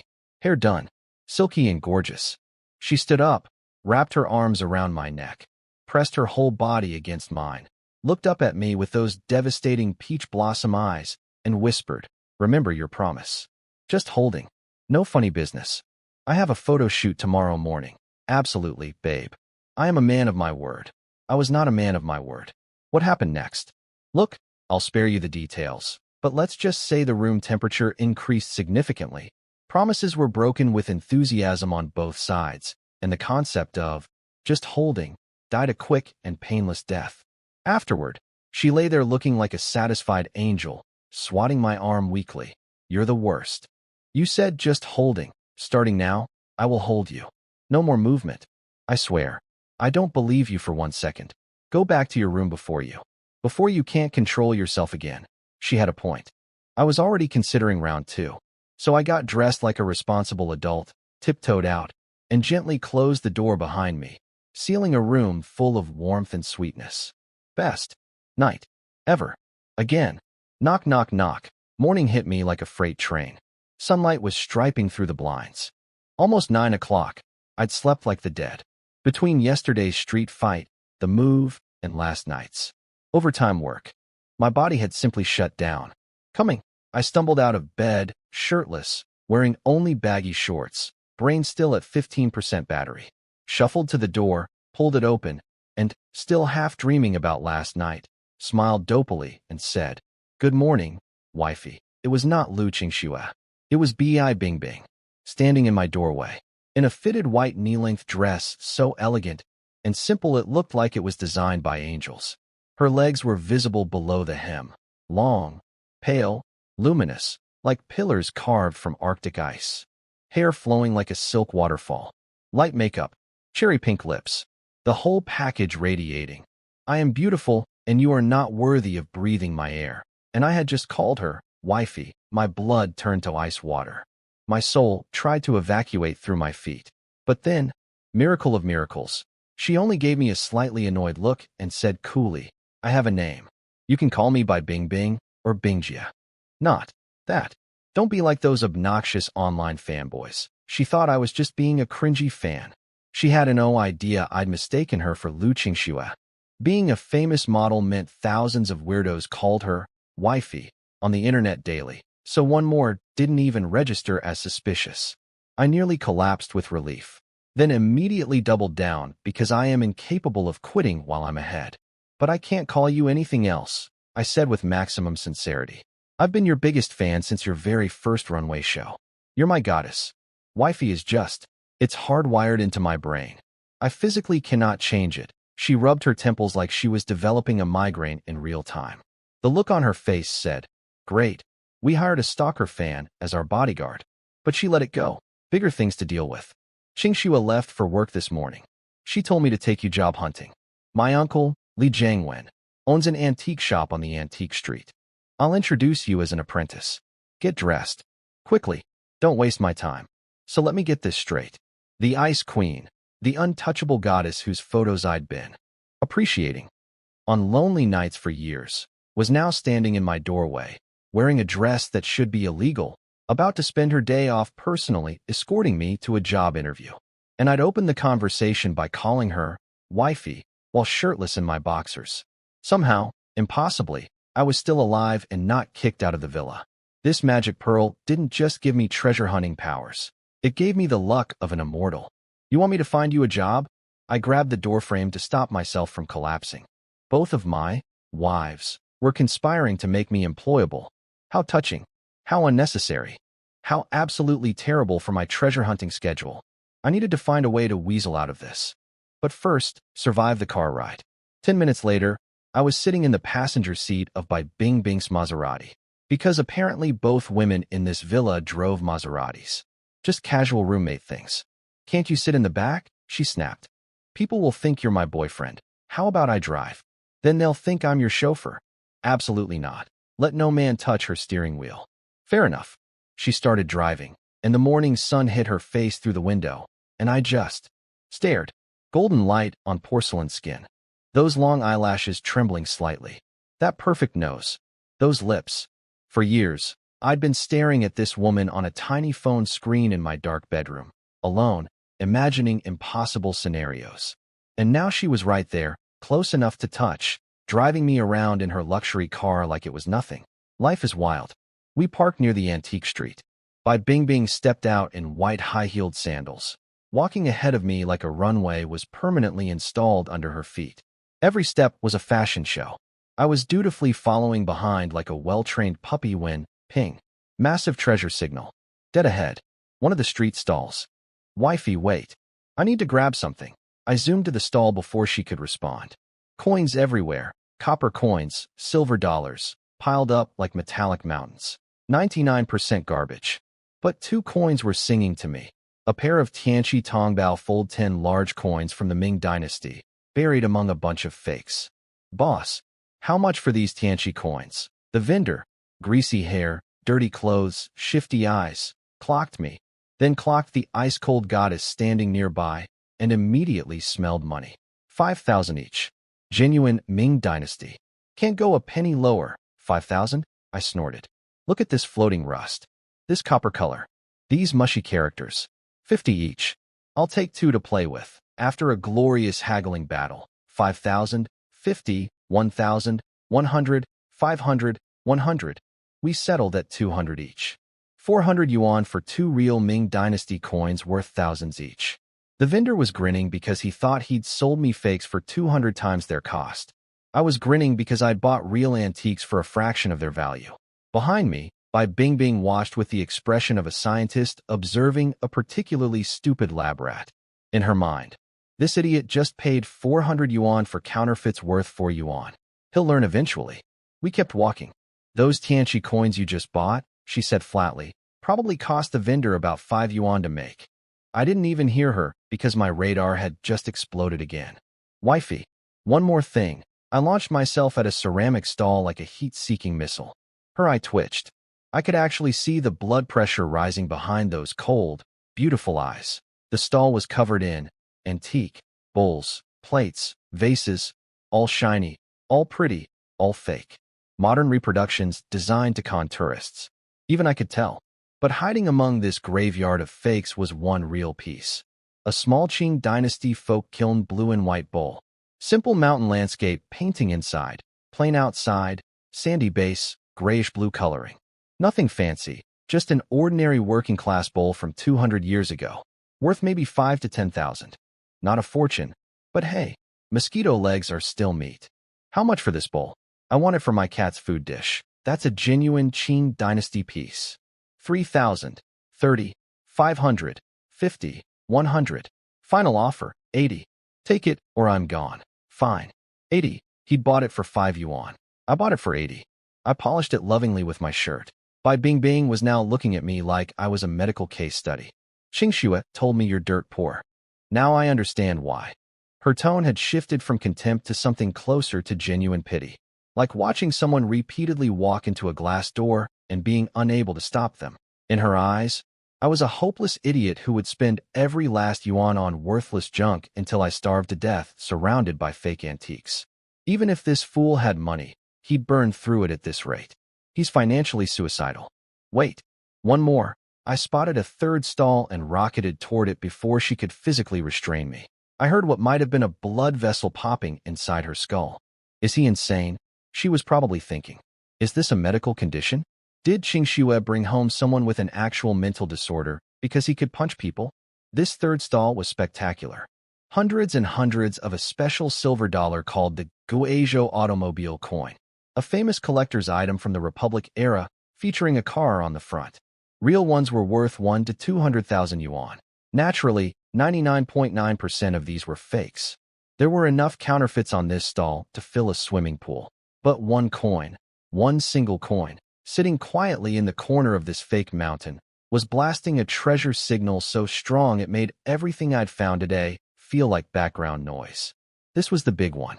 And Bai Bingbing, standing behind me with her arms crossed and her patience in critical condition, had absolutely no idea she was about to witness a miracle. Or, more likely, she was about to witness what she thought was a mentally ill man buying his 4th piece of garbage in 20 minutes. Either way, I was buying that coin. My inner joy was doing cartwheels, but my face stayed poker flat. I squatted down next to the mountain of Guizhou automobile coins and started rummaging like a clueless tourist at a souvenir shop. Casually grabbed the real one, mixed it with 2 obvious fakes, and held them up. Boss, how much for these 3? The vendor, a jolly fat man who saw Bai Bingbing standing nearby and immediately calculated that I must be loaded, grinned like a Buddha statue. 30,000 each. Non-negotiable. 30, I countered. His smile twitched. We ping-ponged back and forth until I got all 3 for 500 yuan. His fakes cost him maybe 50 each to manufacture, so he was thrilled. I pocketed the real one, worth somewhere around 200,000, and chucked the 2 fakes into a nearby trash can. Bai Bingbing looked like she was witnessing someone set money on fire. You've spent nearly 1,000 yuan already. On nothing. Can you please stop? Her voice had evolved from annoyed to something approaching genuine medical concern. She was starting to worry I had a diagnosable condition. These might not be fakes, you know, I mumbled. She chose not to dignify that with a response. We walked in silence, her radiating cold fury, me radiating warm satisfaction, until we reached a big, fancy antique shop called Yaji Xian. Black signboard, gold characters, the whole prestigious setup. My radar did a quick scan of the store, mostly fakes and decorations, a handful of genuine pieces. Pretty standard for the business. Behind a red wooden tea table sat a man in his 50s wearing a traditional Chinese jacket and gold-rimmed glasses, reading an old book. He looked like the kind of guy who could identify a Song Dynasty vase by smell alone. "Uncle, good morning," Bai Bingbing said, her eyes thawing approximately 0.5 degrees for family. "Bingbing, come sit." Li Jiangwen smiled warmly. Then his eyes slid to me with laser-focused evaluation. The look said, "Let's see what we're working with here." We sat. He made tea with the practiced elegance of a kung fu master. Except instead of fighting, he was pouring water. Impressive either way. "So this is the young man who wants to be an apprentice?" "Yes, uncle. His name is Zhang Jun, 23. Studied antique appraisal in college." Bai Bingbing paused, then delivered the kill shot without blinking. "He loves treasure hunting, but basically gets scammed every time. That's why he's completely broke and owns nothing." She just quoted Lu Qingshua's assessment of me word for word. No filter, no mercy, not even a participation trophy of politeness. I rubbed my forehead. "Thanks, ladies. Really feeling the love." Li Jiangwen raised an eyebrow. "Your professor?" "Professor Deng Rong, from Boga Studio on this very street," I said. Recognition flickered in his eyes. Deng Rong had a reputation. Good sign. "Well then, let's test your eyes." He pulled out a white jade pendant from the counter and set it in front of me. Cloud patterns, threading hole, looked old. Classic test piece. My pearl said, "Zero signal." Absolutely dead. Not even a whisper. I didn't even pick it up. Just glanced at it. Fake. Glass. Baked coloring to simulate aging. I said it like I was reading a grocery list. Because to me, with the dragon pearl, it basically was that obvious. Li Jiangwen's eyebrows climbed his forehead. This piece had fooled plenty of so-called experts. Most newbies would at least pick it up, squint at it for 5 minutes, then get it wrong. I dismissed it in under 2 seconds. Lucky guess? Or actual skill? He took off his own personal bracelet, 12 perfectly round beads, creamy white, gorgeous luster, and placed it in front of me. My pearl sang. Rich, warm signal. Very real, very valuable. I picked it up, made a show of holding it to the light, rubbing the beads between my fingers, nodding thoughtfully. The whole performance, while actually just letting the spiritual energy flow into my palm. Premium Hetian yellow jade seed material. Excellent oil content, high density, true coloring. Quite valuable. Li Jiangwen's eyes brightened considerably. 2 for 2. The kid could actually see. He was already mentally calculating how nice it would be to have a competent apprentice who could watch the shop while he went for lunch. No more closing up every time he needed to use the bathroom. He set down his teacup, assumed his boss pose, and laid out the terms. No days off. In the shop every day, 8 a.m. to 6 p.m., sometimes later. Sweeping, organizing, greeting customers, running errands. You do it all. But mainly you'll learn from me. Watch, listen, absorb. He paused for effect. There is a salary. Not high. You're here to learn. Lunch included. No housing. So, what salary are you looking for? Standard apprentice pay was maybe 2 or 3,000 a month. Bai Bingbing was frantically making eyes at me from across the table. Say something low. Be humble. Just get the job. Don't be weird. Practically semaphoring, 3,000, with her eyeballs. I made my thoughtful face. Rubbed my chin. Held up 3 fingers. Both of them relaxed. 3,000. Reasonable. Good. Then I opened my mouth. Would a monthly salary of 3 million work? The silence that followed could have been cut with a knife, served on a plate, and sold as performance art. Li Jiangwen's teacup froze halfway to his lips. By Bingbing's left, I developed an involuntary twitch. 3 million. Per month. The broke, supposedly clueless, garbage collecting, fake antique buying, lives in a shoebox, apprentice, had just requested a salary higher than most CEOs make. In my defense, I had 500,000 in the bank, legendary kung fu, a magic treasure detecting pearl, and I'd just bought 3 genuine antiques for under 1,000 yuan that were collectively worth 250,000. Why would I work for 3,000 a month? The look on by Bingbing's face alone was worth the entire trip. She'd gone from, "This man is a fool," to, "This man is genuinely, clinically insane," in the span of 4 words. 300 million? Her brain was buffering so hard I could almost hear the spinning wheel.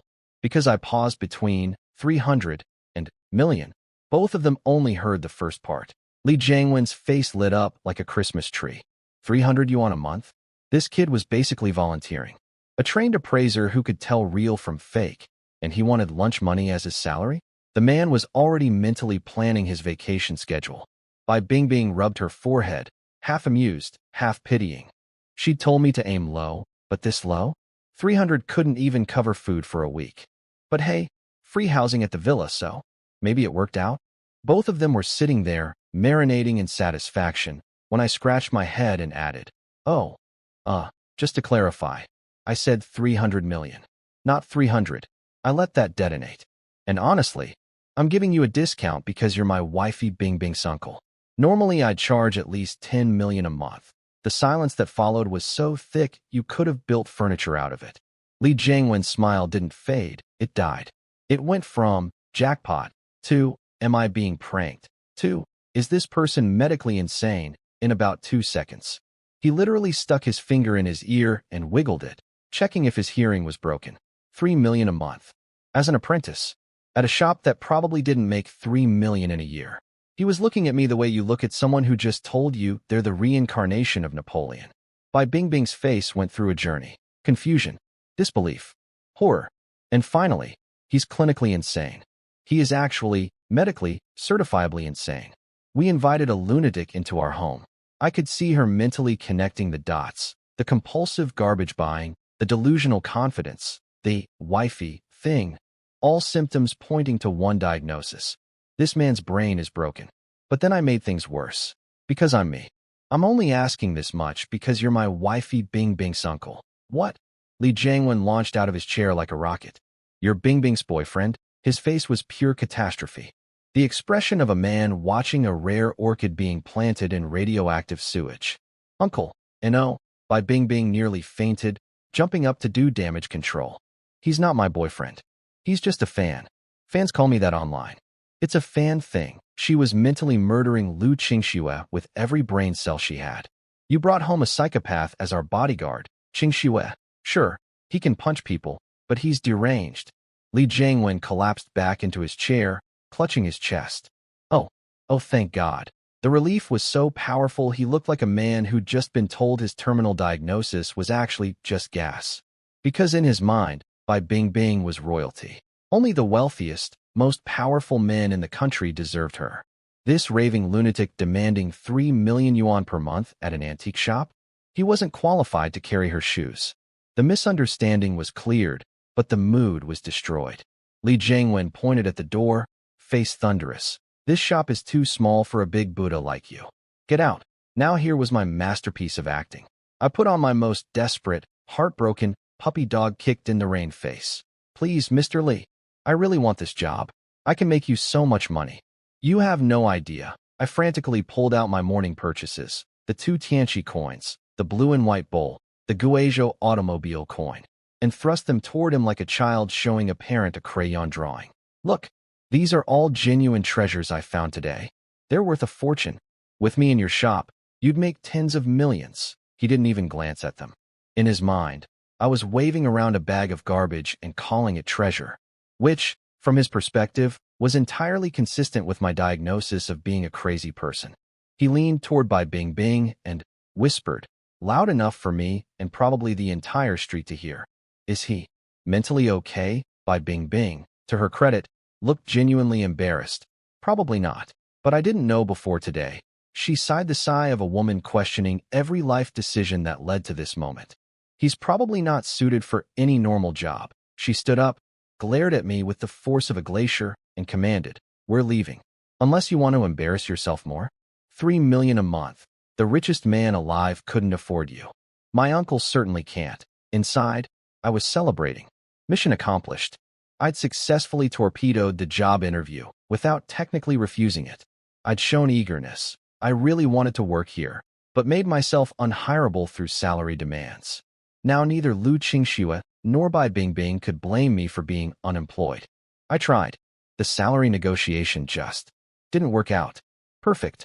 I put on my best, disappointed but accepting, face and sighed. Fine, I guess. But then, right as we were about to leave, a young guy walked into the shop. Slicked hair, trendy clothes, flashy watch, carrying something wrapped in old newspaper. Boss, you buying? Family heirloom. Need cash fast. He unwrapped it on the tea table. A small wooden Buddha statue, about 6 inches tall. Gray, most of the gold plating chipped off, crude craftsmanship, blurry face. Classic late Qing Dynasty mass-produced folk workshop garbage. The guy wasn't even really paying attention to his own sale. His eyes kept sliding over to Bai Bingbing like magnets, practically drooling at her. His brain had obviously left the building the moment she entered his field of vision. But me? I wasn't looking at Bai Bingbing for once. I was looking at that ugly little Buddha. Because my dragon pearl was going crazy. That chipped, gray, worthless-looking lump of wood was radiating a treasure signal strong enough to give me goosebumps. Everyone in this room thought I was insane. They were about to find out just how sane I really was. Li Jiangwen picked up the Buddha statue, glanced at it for approximately 1.5 seconds, and tossed it back on the table like it was a used napkin. Common folk worship piece. Bad craftsmanship.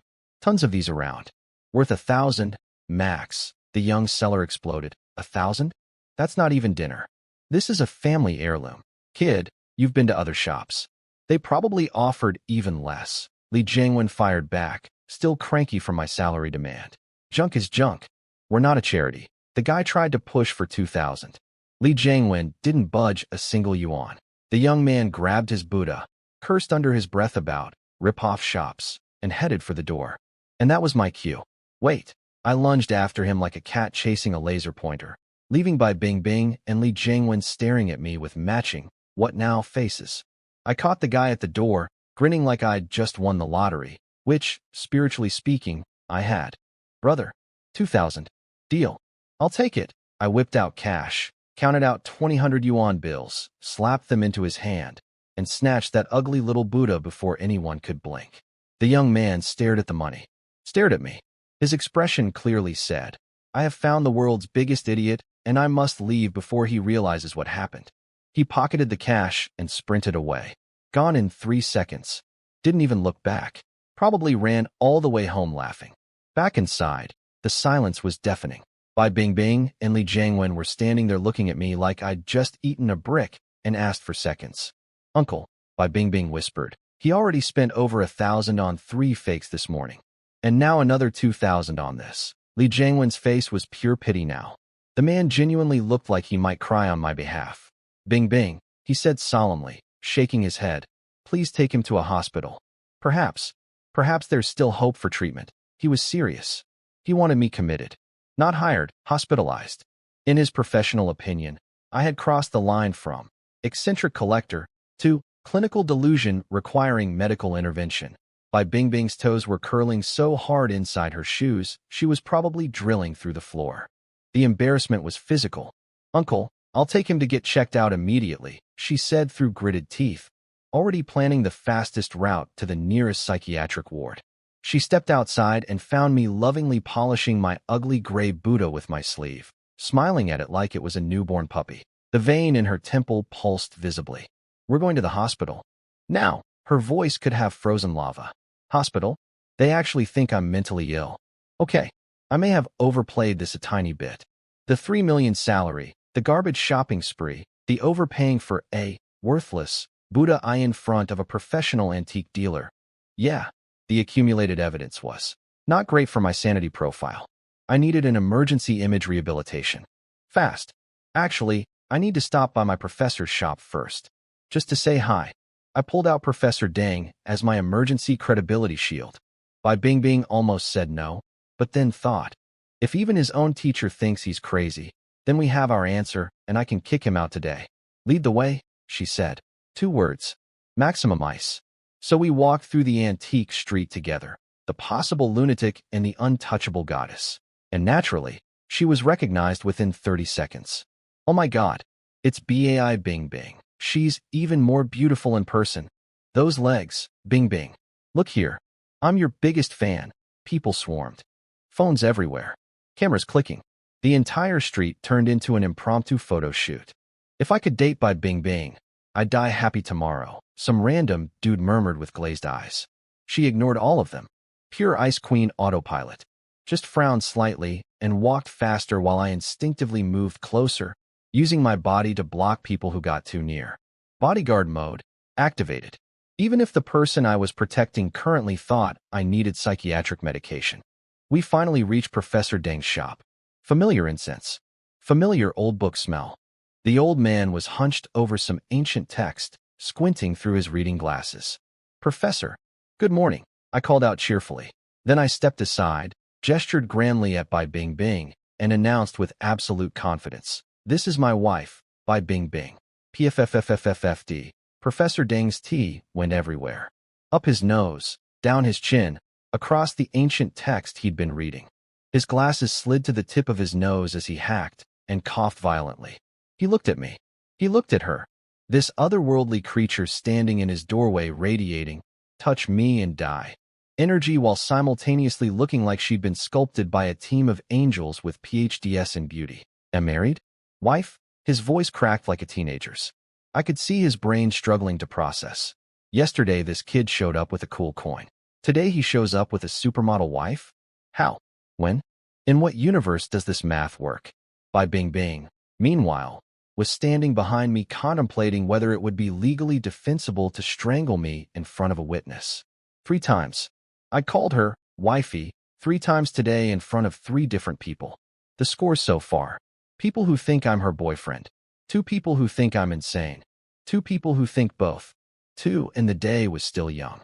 Wifey, this is my professor, Professor Deng, I continued, because apparently I have a death wish. Bai Bing Bing's I did that twitching thing again. She took a deep breath that could have filled a hot air balloon, maintained her Ice Queen composure, and gave Professor Deng a polite nod. He's just a fan, she explained for the 3rd time today. Many of my fans call me that. Professor Deng clutched his chest with relief. Oh, I see. Then he glared at me. This kid was going to give him a heart attack one of these days. But once he confirmed I wasn't actually married to a supermodel, and his cardiovascular system stabilized, his hunter instincts kicked in. Did you find anything good? Before I could answer, Bai Bing Bing jumped in with the most delicious sarcasm. Oh, he found 4 major treasures today. Worth hundreds of thousands, apparently. The tone said, "Please, experienced professional, confirm to this lunatic that he bought garbage so I can take him to a psychiatric hospital." Professor Deng's eyes lit up like fireworks. 4? Show me now. I pulled out the Tianqi coins, the blue and white bowl, and the Guizhou automobile coin. Kept the Buddha aside for the grand finale. He grabbed his magnifying glass and flashlight and went full forensic scientist mode. First up, the 2 Tianqi coins. He examined the characters, the rust, the holes, the patina, weighed them, smelled them, then smiled. Genuine. Tianqi Tongbao fold 10 large coins. Medium condition, some character wear, but the patina is natural and the rust penetrates deep. Authentic aged pieces, he thought for a moment. Market price about 15 to 20,000 each. I'll give you 38,000 for the pair. Done. Next, the blue and white bowl. He checked the glaze, the blue coloring, the painting, the foot ring, even flicked the rim to hear the sound. Mid to late Qing folk kiln. Real. Crude painting, but natural brushwork. Typical stone blue coloring. Rough clay body, sandy foot, all period-correct features. This type is common, not super valuable. 6,000 for this one. Done. Finally, the Guizhou automobile coin. His whole demeanor shifted to serious mode. The magnifying glass was practically kissing the coin's surface. He studied every detail for several minutes, stroking the surface with his fingertips, checking the edge teeth, the strike depth. Then he exhaled like a man who'd been holding his breath underwater. "You magnificent little rascal. This is the real deal." He was pointing at the coin, almost vibrating with excitement. "This is a genuine, old private mint Guizhou automobile coin. Look at these clean, flowing lines on the car design. The floral pattern on the back, crisp and precise. The patina is classic black lacquer, thick and warm. Characters deeply struck, edge teeth sharp." His voice kept climbing. These coins are rare, and this old private mint version is even rarer. At auction, the right collector would pay over 200,000. Private sale, I won't cheat you, 180,000. Sell it to me, 180,000. Plus the 38,000. Plus the 6,000. I'd spent roughly 1,000 yuan this morning. I was walking out with 224,000. A 224x return. Before lunch. On a Tuesday. Now, let me describe what was happening to Bai Bingbing, because this was the moment that made the entire pretend to be crazy performance worth it. She had frozen. Completely. Like someone pressed pause on a movie. Her mouth was slightly open. Her eyes were locked on the 3 items that had just been certified as genuine, high-value antiques. Then those eyes slowly, so slowly, traveled from the treasures to my face. I could literally watch her entire worldview collapse in real time. Every conclusion she'd drawn today, he's a fool, he's insane, he needs a hospital, he's buying garbage, was being demolished like a building implosion, floor by floor, brick by brick. She was replaying the morning, me diving at stalls, her rolling her eyes, me haggling like a lunatic, her contemplating psychiatric referrals, me casually buying priceless artifacts for pocket change while she stood there pitying me. He wasn't crazy. He was a genius? How? He's 23. How did he see what professional dealers couldn't? Those street vendors had no idea what they were selling him. Neither did Uncle. Neither did I. I called him a fool. I called him insane. I tried to take him to a mental hospital. Her brain was doing a complete system reinstall. But then, sweet relief for her ego, Professor Deng picked up the Buddha statue. He turned it over, checked the craftsmanship, shook his head. This one's worthless. Common late Qing folk workshop piece. Crude work. Maybe 300 to 500 tops. Bai Bingbing exhaled. Finally, he got one wrong. He's not perfect. He is still partially an idiot. The universe made sense again. See, even he makes mistakes. This is normal. The Buddha is junk. Order is restored. But I wasn't done. Professor, I said, wearing a smile that probably looked annoyingly confident. This Buddha isn't what it seems. Doesn't it feel a bit light? Professor Deng paused, picked it up again, weighed it in his hand. His eyebrows slowly converged. It is lighter than a solid wood Buddha this size should be. I think it's hollow inside. I pointed to a nearly invisible hairline crack along the Buddha's back. And hollow Buddhist statues from this era? Sometimes people hid things inside them. The room went very, very quiet. Bai Bingbing's brief moment of smug relief evaporated like morning dew on a volcano. Because the look on Professor Deng's face was shifting from, the kid made a mistake, to, oh God, what if the kid is right again, and somewhere inside that ugly, chipped, 2,000 yuan Buddha, my dragon pearl was telling me something wonderful was waiting to be found. Hollow doesn't mean there's treasure inside, Professor Deng said, shaking his head. Lots of Buddha statues are hollow. It's just how they're made. Fair point. But my dragon pearl wasn't pinging because of air. Still, I'd gotten his curiosity itching, and Professor Deng was physically incapable of ignoring an itch. The man was born to investigate things. Fine, you've got me curious, he admitted, pulling out a little toolbox from under his counter. Tiny tweezers, probes, a small hammer, a lit magnifying glass. The man had a whole archaeological surgery kit hidden down there. He put on gloves, leaned in, and started carefully poking at that hairline crack on the Buddha's back with a needle-thin probe. The concentration on his face was intense, like a bomb disposal expert, except the bomb was a 2,000 yuan ugly statue. Bai Bingbing couldn't help herself. She drifted closer, holding her breath. Even the Ice Queen couldn't resist a mystery box moment. 5 minutes of delicate poking. Then, Professor Deng found something. A tiny lotus petal decoration on the back that looked purely ornamental. He pressed it, slid it sideways. Click. A fingernail-sized secret door popped open near the base of the Buddha. There's actually a hidden compartment. Professor Deng's voice jumped an entire octave. The man was shook. With trembling hands, he inserted tweezers into the tiny opening and extracted a small roll of yellowed paper. Thin but tough, wound into a tight cylinder, tied with a faded red silk thread. He placed it on black velvet cloth, untied the thread, and began unrolling it with the care of someone handling a live butterfly.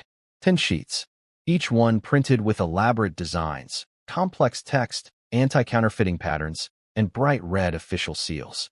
The center of each read, Ministry of Revenue official note. Value, 50,000 cash. These are, Professor Deng's breathing was getting dangerously fast. Xinfeng Era Ministry of Revenue official banknotes. 50 string denomination. He examined each one, getting more excited with every sheet. The condition is extraordinary.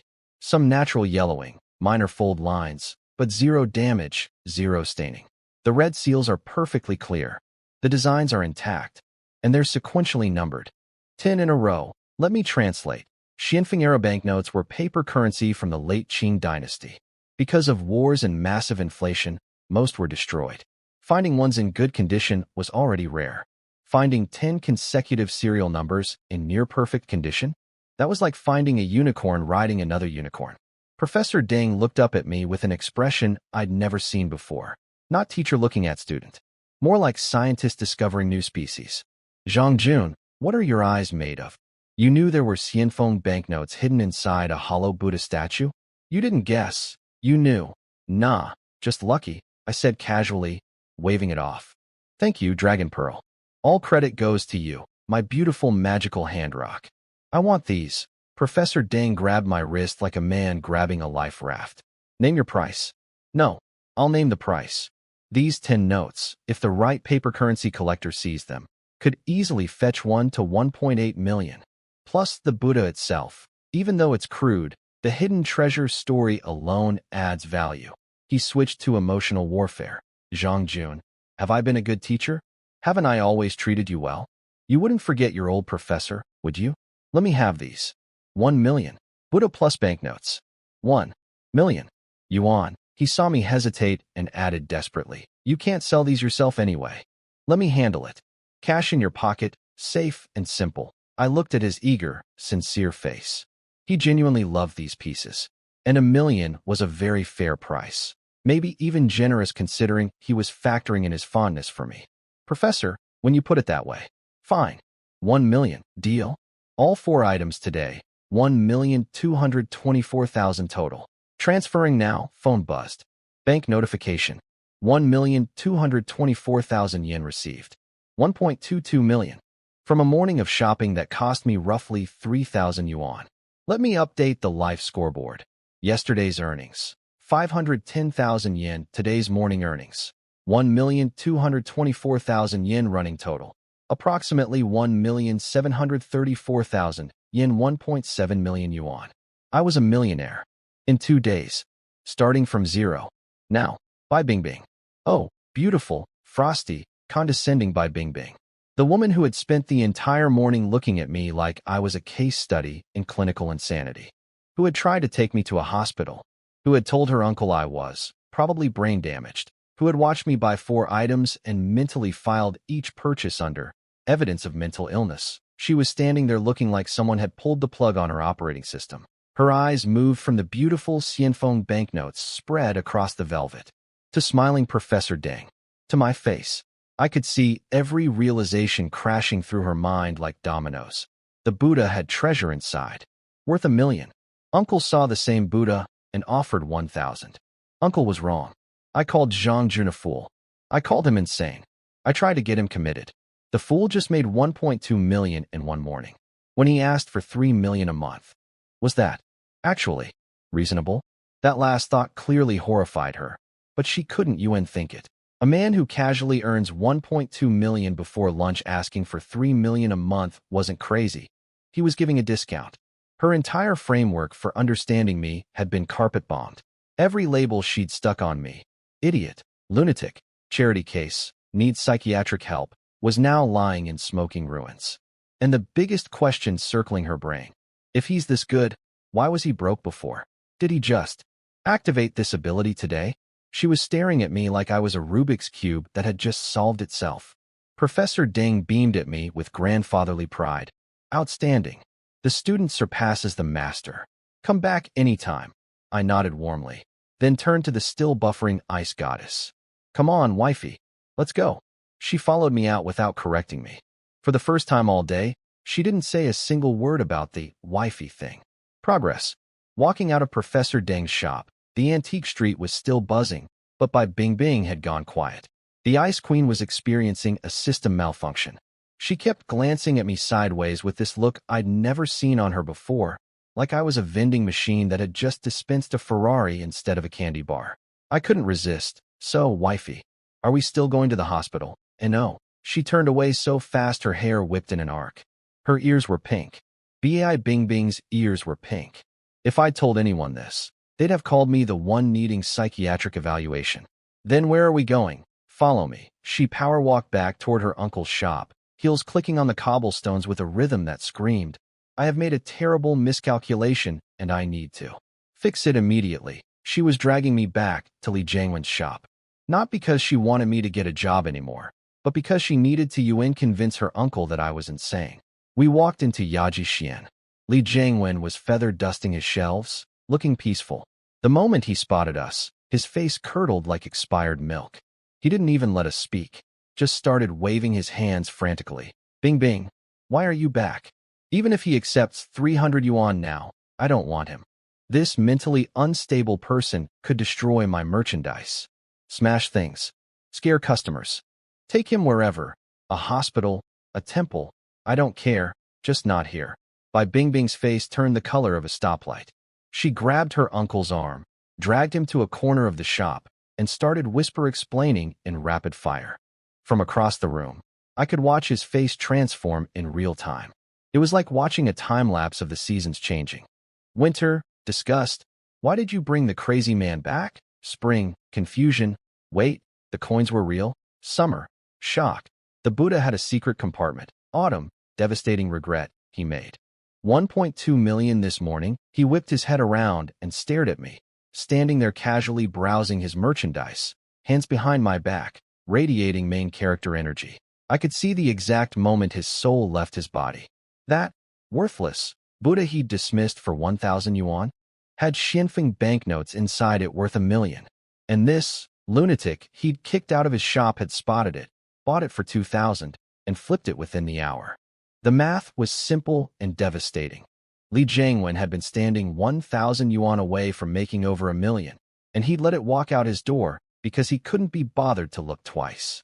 His face cycled through colors like a broken traffic light. Red, white, green, back to red. To his credit, the man swallowed his pride and walked back over to me with a smile that looked like it had been assembled from spare parts. Xiaozhong, I was clearly too hasty earlier. You're obviously a man of hidden talents. But then self-preservation kicked in. However, my little shop really can't accommodate someone of your caliber. You clearly don't need employment. You can earn more from treasure hunting than I make all year. Translation. You're amazing, but 3 million a month would bankrupt me. So please leave before I feel obligated to offer you something. I put on my, aw shucks, face. Mr. Li, you're too modest. Your shop is wonderful. Great location, nice inventory. I'd love to work here. Really, my eyes were secretly scanning his shelves, several items with strong treasure signals that he clearly didn't know about. This shop was basically a buffet I hadn't eaten from yet. But since you don't want me, I sighed theatrically, I guess we'll just have to be family instead. Bai Bingbing detonated. Stop making up relationships. Her eyebrows went vertical. Those cold star eyes shot actual laser beams at me. Call us relatives one more time and you're moving out. Kidding, kidding. I held up my hands in surrender, absolutely zero fear on my face, then turned to Li Jiangwen and made things worse. Honestly, I don't even want a job. It's my 2 wives who keep insisting I get one. Sorry for the trouble, uncle. Uncle? This idiot is going to kill me. Bai Bingbing was shaking with fury, gorgeous face flushed, caught between wanting to strangle me and knowing she couldn't because I was the villa's security system. 2 wives? Li Jiangwen pressed his fingers against his throbbing temple, feeling a migraine building with the structural integrity of a concrete dam. First, this guy wanted 3 million a month. Then he turned out to be a treasure-hunting genius. Now he had 2 wives and was calling him uncle? The man had experienced more emotional whiplash in one morning than most people get in a lifetime. And somewhere inside my pocket, my dragon Pearl hummed contentedly, probably laughing at all of us. That's right, 2 wives, I said with a completely straight face. Bai Bingbing and Lu Qingxue, both supermodels. Both my wives and my heart. I'm currently working as their live-in bodyguard. Half of that was true. I'll let you guess which half. Li Jiangwen's brain was doing the spinning beach ball thing. Bai Bingbing looked like she wanted to strangle me with her bare hands, but couldn't because bodyguard was technically accurate, and she couldn't deny it without explaining the actual living arrangement. She settled for death, glaring me while her ear tips turned pink. Again, you can fight too? Li Jiangwen was scanning me up and down like an airport security machine. Oh yeah, I had a fight right here on the antique street yesterday. Didn't you see it, uncle? His eyes went wide, then wider. Then I thought they might actually fall out. Wait, that was you. The kid who beat up Gong Wei's 15 bodyguards with Bajiquan? Like an adult beating up children? They're all still in the hospital. I saw that fight. I've been talking about it all day. That was you. And just like that, every negative impression evaporated. I went from dangerous lunatic to legendary warrior genius in his eyes within about 3 seconds. Now that Uncle Li was thoroughly starstruck, I made my move. I casually picked up a plain wooden brush holder from the corner of his shop. Dark brown, natural wood grain, no carvings, no decorations. About 6 inches tall. The kind of thing you'd walk past 1,000 times without a second look. It had been sitting there for years and nobody had cared. The brush holder itself had almost zero treasure signal, barely a whisper. But the bottom? The bottom was screaming. Same situation as the Buddha statue. Something was hidden inside. Uncle, how much for this brush holder? I like calligraphy and need one for my study. Li Jiangwen's eyes narrowed instantly. His internal alarm started blaring. This kid just found treasure inside a worthless Buddha. Now he wants my brush holder? Trap, trap, trap. This brush holder. It's not another hidden treasure, is it? Don't try to scam me, kid. Uncle, I would never cheat family, I said, radiating pure innocence. I genuinely just need a brush holder. This one's plain and simple. I like it. You have a study? Bai Bingbing muttered from the side. Not buying any of this. I leaned in close to whisper my response, and immediately got hit with her incredible scent, the sight of her porcelain neck, her silky hair, that devastating figure in the white dress, curves that defied the laws of physics. Focus, Zhang Jun, focus. The villa's first floor has plenty of rooms. One of them can be my study. I breathed near her ear. She stiffened. A faint blush crept across her cheeks. She stepped back, but only one step this time. Previously, she would have retreated a full 3 meters. We were making progress on the retreat distance. There is a study on the first floor. You can use it, she conceded quietly. Victory. I now had an official room in the supermodel villa. Li Jiangwen examined the brush holder one more time. Plain wood. No markings. No signature. Just a simple cylinder from the Republic era. Worth maybe 100 yuan on a generous day. 500, he said, half testing, half hoping to overcharge me.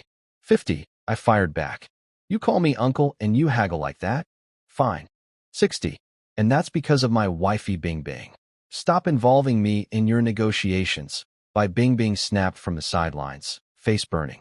After 10 minutes of absolutely shameless haggling, during which both Li Jiangwen and I repeatedly used Bai Bingbing's name as leverage while she stood there wanting to evaporate, we settled on 200 yuan. Li Jiangwen took the money looking devastated, but internally celebrating. The brush holder had been a free add-on from some bulk purchase. 0 cost. 200 yuan of pure profit. Sucker, he thought. Oh, uncle, I thought. We'll see who the sucker is. We left the shop. Bai Bingbing asked if I wanted to keep treasure hunting. Nope. Going home, I had a brush holder to crack open, and my gut, well, my dragon pearl, was telling me something very interesting was waiting inside. We grabbed lunch at a nice restaurant. I paid. She didn't fight me on it. Progress level. She now accepted meals from me without protest. 2 days ago, she wouldn't have accepted my existence without protest. Back at the villa, I had something important to do before investigating the brush holder. I opened my banking app and transferred 1 million yuan to my mother's account. Then I called her. 7 rings before she picked up. Mom always let it ring. She was always busy, always tired, always working herself to the bone. Xiao Jun, are you short on money? I just got my paycheck. I can send you some. That was Mom. Her first instinct, before hello, before how are you, before anything, was to worry that her son needed money, that her broke, unemployed, recently dumped son was struggling somewhere out there and needed his mother to bail him out with whatever scraps she could spare from her own meager salary. My eyes got hot. 2 days ago, she would have been right. I was broke. I was struggling. I probably would have needed her money eventually. But today her broke son had just put 1 million yuan in her bank account, had another 700,000 in his own, on legendary martial arts skills, possessed a magical treasure detecting pearl, and was living in a luxury villa with two of the most beautiful women in the country. I took a breath and got ready to blow her mind. "Mom, I'm fine. I don't need money," I said, my nose stinging, fighting back tears. "Actually, I have good news. I've become an expert treasure hunter. Made millions in just a few days." Okay, I exaggerated a little. It was more like 1.3 million over 2 days. But moms deserve round numbers. "Child, what nonsense are you talking in broad daylight?" Mom's voice was tired, sad, and worried all at once. She thought I'd finally cracked from the pressure and was hallucinating wealth like a broke person's fever dream. Then her phone went ding. Bank notification. 1 million yuan received. Dead silence. Just heavy breathing. Then, "Oh my God. Son, you're serious? You transferred me 1 million. Her voice cracked into a frequency I'd never heard before. "It's real, Mom. We're done being poor. Forever." The words came pouring out of me like a dam breaking. "Use that money to hire 2 massage therapists for Dad, one for daytime, one for nighttime, so his muscles don't waste away. And you, quit your job today. Rest. Buy nice clothes. Get good skincare. Take care of yourself." I was talking a mile a minute, trying to cram years of guilt and love into one phone call. And when Dad wakes up, he needs to see that his wife is still beautiful. If he opens his eyes after all these years and sees you looking exhausted, he might go find himself a younger woman, and then we're really in trouble. That last part was a joke. Sort of, but it carried the weight of the deepest wound in my heart. See, my dad was the reason I understood what broke really meant. During my senior year of high school, he was driving home from a business trip when a speeding truck ran a red light and hit him. The driver fled. Never caught. Dad survived, but he became a vegetable, just lying there, breathing, but gone. The medical bills devoured everything. Mom worked herself half to death, multiple jobs, no rest, aging 10 years into. Our comfortable middle-class life evaporated overnight, replaced by hospital corridors and debt collectors and the crushing, suffocating weight of having no money when someone you love needs expensive miracles. That's why being poor wasn't just uncomfortable for me. It was personal. Wah! Mom broke down completely. Full, heaving, ugly crying that carried years of suffering in every sob. Joy, relief, bitterness, pride. Everything she'd held together for so long just collapsed. Husband, can you hear me? Our son made it. He's a treasure expert now. He earns tens of thousands a day. She was sobbing to Dad's unconscious body, each word soaked in tears. If only you could wake up. How happy we'd be. My own tears hit like a flood. But I bit down hard, refusing to let her hear me cry. One of us had to be the strong one right now. "Mom, stop crying. Listen, Dad will wake up. I have a plan. The doctors. Every specialist we've seen says there's nothing they can do. Only a miracle." She was sniffling, caught between desperate hope and years of disappointment. "Mom, when I make enough money, I'll put up a bounty. 1 billion yuan. Someone, somewhere, will know how to help him. Money moves mountains. 1 billion. She was stunned speechless. But there was something I didn't tell her. Something I couldn't explain. If modern doctors couldn't help Dad, maybe ancient ones could. Hua Tuo, Bian Ke, Zhang Zhongjing, Li Shizhen. The greatest medical minds in Chinese history. Their knowledge wasn't gone, it was locked inside artifacts. Their brushes, their tools, their manuscripts. If those objects still existed somewhere, and if they carried spiritual imprints, my dragon pearl could extract those skills. I could literally download ancient medical genius into my brain.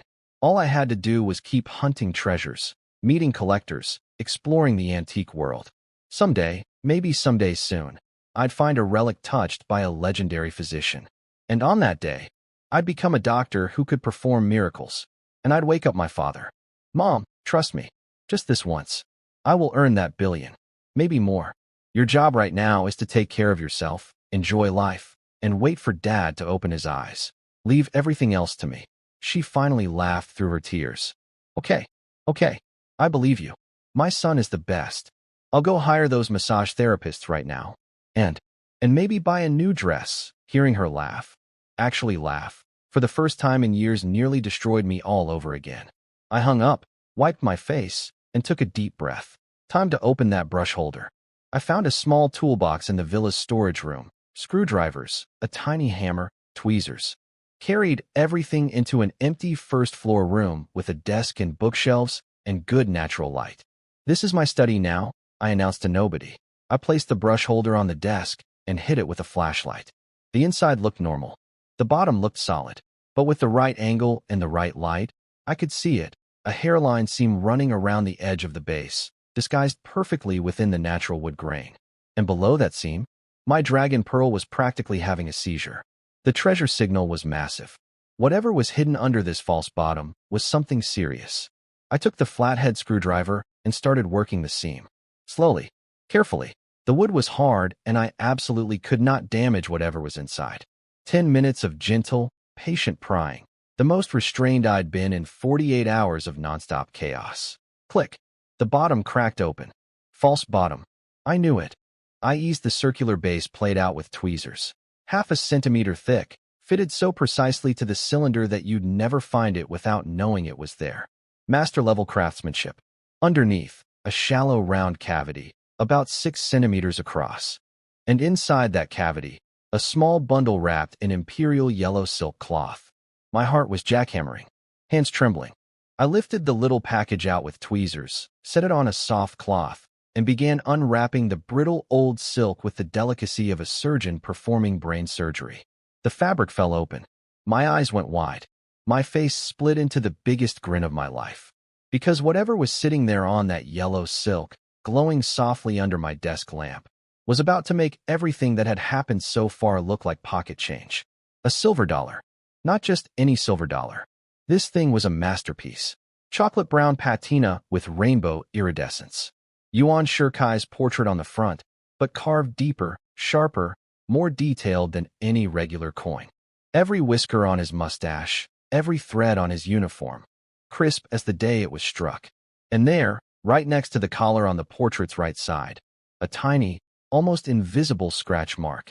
My brain went into overdrive, pulling up everything I'd studied in college. L.G., the initials of Luigi Giorgi, the Italian master engraver who designed the original Yuan Shirkai dollar molds in 1914. He made a tiny handful of test strikes with his signature hidden on the coin.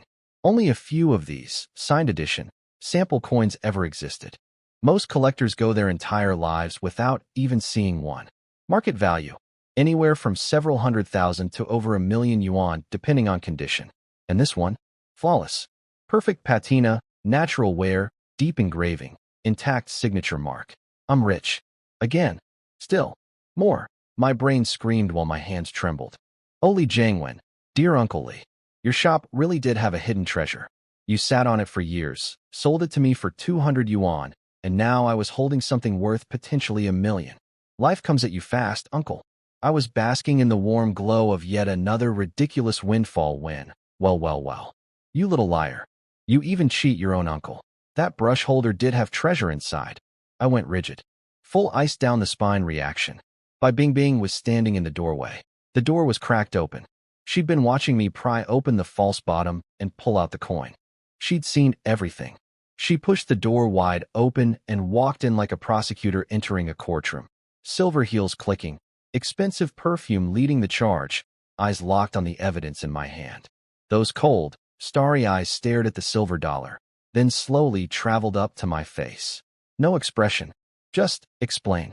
Now, this? I waved the coin casually, channeling every ounce of shamelessness in my body. Just a regular old silver coin. Not worth much. I even tossed it in the air and caught it. Casual. Breezy. Nothing to see here. Not worth much? She stepped closer and extended her porcelain-perfect hand. Let me see. I hesitated, but handed it over. She held it up to the window light, studied the surface, ran her finger across the portrait, and stopped right on the LG mark. Then she pulled out her phone, typed for 30 seconds, and looked back at me with an expression that said, "Nice try, idiot." She turned the phone around. Wikipedia article. Yuan Shikai signed edition sample coin, complete with descriptions of the LG signature mark, rarity notes, and estimated values. Don't try to fool me, she said coolly. This is a Republic Year 3 signed edition sample coin. The mark right here matches. These are extremely rare. She paused for maximum dramatic impact. Worth hundreds of thousands. Wifey, you're really smart, I said weakly. This woman had identified a numismatic rarity using Google in under a minute. I was simultaneously impressed and terrified. Who is your wifey?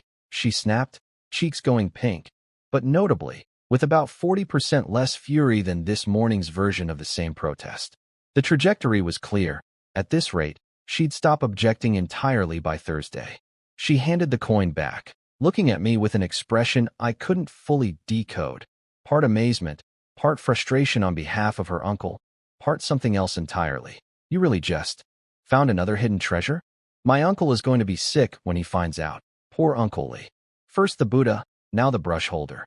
The man was going to need therapy. Then an idea hit me. A beautiful, calculated, zero-risk idea. I stepped forward, placed the coin gently in my palm, and offered it to her with my most sincere expression. Wifey, if you like it. It's yours. A gift, now. Let me explain the genius here. This coin was worth close to 1,000,000 yuan. Bai Bingbing was proud, independent, and would never accept something this expensive from a man she'd known for 2 days. So by offering it, I'd lose nothing but gain massive relationship points. All the generosity credit, zero actual cost. I'm not just handsome. I'm strategic. She froze. A blush, a real blush, not just pink ear tips, but actual roses blooming across those porcelain cheeks, spread slowly across her face like watercolor on white paper. Even her earlobes turned red. She lowered her eyes, those impossibly long lashes casting shadows, and stared at the coin sitting in my palm. Then she looked up at me with those winter star eyes and said, very quietly, with the tiniest hint of mischief, I do like it very much. Wait. That wasn't in the script. She was supposed to refuse. Politely but firmly decline. Maintain her Ice Queen honor. Not look at me with those playful eyes and basically say yes. Was she calling my bluff? Okay. No panic. A man doesn't back down. Even if his free generosity play just turned into an actual 1,000,000 yuan donation. I reached over, took her hand, her beautiful, delicate, jade-smooth hand that smelled faintly of expensive things, and placed the coin in her palm. Then it's yours. Her eyes went wide. The blush deepened from romantic sunset to active volcano. She stared at the coin in her hand, then at me, then at the coin again. A nearly 1,000,000 yuan silver dollar. Just given to her. Like it was a stick of gum. Is he serious? Does he actually like me? Who just gives someone something worth this much? I could see every question scrolling across her face in real time. And honestly, looking at her standing there in my study, bathed in afternoon light, cheeks flushed, eyes sparkling with genuine surprise for maybe the first time in years, that Ice Queen armor cracked just a little more. I realized something. Even if she kept it, it was worth every single yuan. Some investments pay dividends you can't put in a bank. Now here's the thing nobody knew about Bai Bingbing, including Bai Bingbing herself. She'd spent her entire adult life convinced she had manphobia. Every time a guy so much as shook her hand at a business event or accidentally brushed her arm in a crowd, her skin would crawl and her brain would slam up ice walls so thick you could have stored frozen fish behind them. She genuinely believed she was biologically incapable of tolerating male contact. It wasn't an act. She really thought something was wired differently in her brain. But when I grabbed her hand to give her the coin, nothing. No disgust. No ice walls. Instead, and I could see this in her eyes even though she was trying desperately to hide it, a tiny electric warmth traveled from her fingertips up her arm and knocked gently on her heart's front door. Her entire self-diagnosis just collapsed like a house of cards in a hurricane. Why would you give me something worth nearly 1,000,000? She asked, and her voice had changed. The ice was gone. Not melted, evaporated. Replaced by something soft and warm that she probably hadn't heard come out of her own mouth in years. Because you brought me to that shop, so you deserve half the credit, I said. Then I went full send. Also because you're my goddess. I really, truly like you. I dream about you. In my heart, you really are my wife. Her face went from light blush 2. Sunrise over a snow mountain. Absolutely stunning. The most beautiful embarrassment in human history. Here was this woman who'd been worshipped by millions, chased by billionaires, photographed by every magazine on the planet. And she was standing in my little study, blushing like a schoolgirl because a broke-turned-rich treasure hunter told her he dreamed about her. It's too valuable. I can't accept this. She gently took my hand, her touching me this time, placed the coin back in my palm, and closed my fingers around it. Her touch was soft, deliberate, and infinitely more intimate than any handshake she'd ever endured. Finding it, recognizing it, getting it, that was all your skill and luck. It belongs entirely to you. I did my best, heartbroken puppy face while internally doing a fist pump. Exactly as predicted. She returned it. I got all the generosity credit and kept the coin and got to hold her hand twice. Strategic. Genius. Flawless. But then she added something unexpected. Right now, I don't want to be in a relationship, she said it quietly, like a feather brushing across a heartstring. My brain parsed this at superhuman speed. She said, right now, not, never, not with you, not, I'd rather date a cactus. Right now, meant there existed a future in which she might.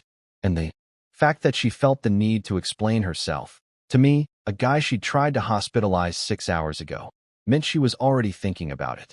The ice wasn't just cracking anymore. Spring was coming. And that's when my courage inflated to roughly 10,000 times its normal size, and I did something that either made me the bravest man alive or the stupidest. I stepped forward, opened my arms, and hugged her. Just wrapped her up, pulled her into my chest, held on tight. She was softer than I'd imagined, and believe me, I'd imagined extensively, but also firm, athletic, shaped by years of dance and training. Her perfume engulfed me completely, cold and sweet and intoxicating, like falling into a beautiful frozen dream. I buried my face in her hair and whispered, "Bing bing. Wifey, I really, really like you." She turned to stone. Complete system shut down. Brain, offline. Motor functions, suspended. Every experience she'd accumulated in 20-plus years of being an untouchable ice queen had not prepared her for this moment. He's hugging me. A man is hugging me. I said one ambiguous sentence, and he hugged me. The audacity. The absolute nerve. But here was the plot twist that rewrote her entire understanding of herself. She didn't hate it. She didn't feel disgusted. She didn't feel angry. She didn't feel her skin crawling or her brain slamming up barriers. She felt warm, safe. His arms were strong, but not rough. His chest was broad and steady. His heartbeat thumped through his shirt, calm, solid, reliable. And her own heart? Going absolutely berserk, pounding so hard she could hear it in her ears. Beating faster than it ever had during any runway walk, any photo shoot, any moment in her entire carefully controlled life. I don't have manphobia, she realized, and the revelation nearly knocked her off her heels. I just hadn't met the right man. A guy who could fight like a war god, who could find treasure like he had X-ray vision, who was handsome in that rugged, sharp-jawed way she apparently liked very much, who was simultaneously confident and goofy, who'd just try to give her something worth $1,000,000 like it was a candy bar. That was apparently her type. She just hadn't known because this specific combination of human had never existed before. For about 3 beautiful seconds, she melted. Completely. The Ice Queen dissolved into a warm, flustered, secretly thrilled girl being held by someone she was rapidly developing feelings for. Then her pride rebooted.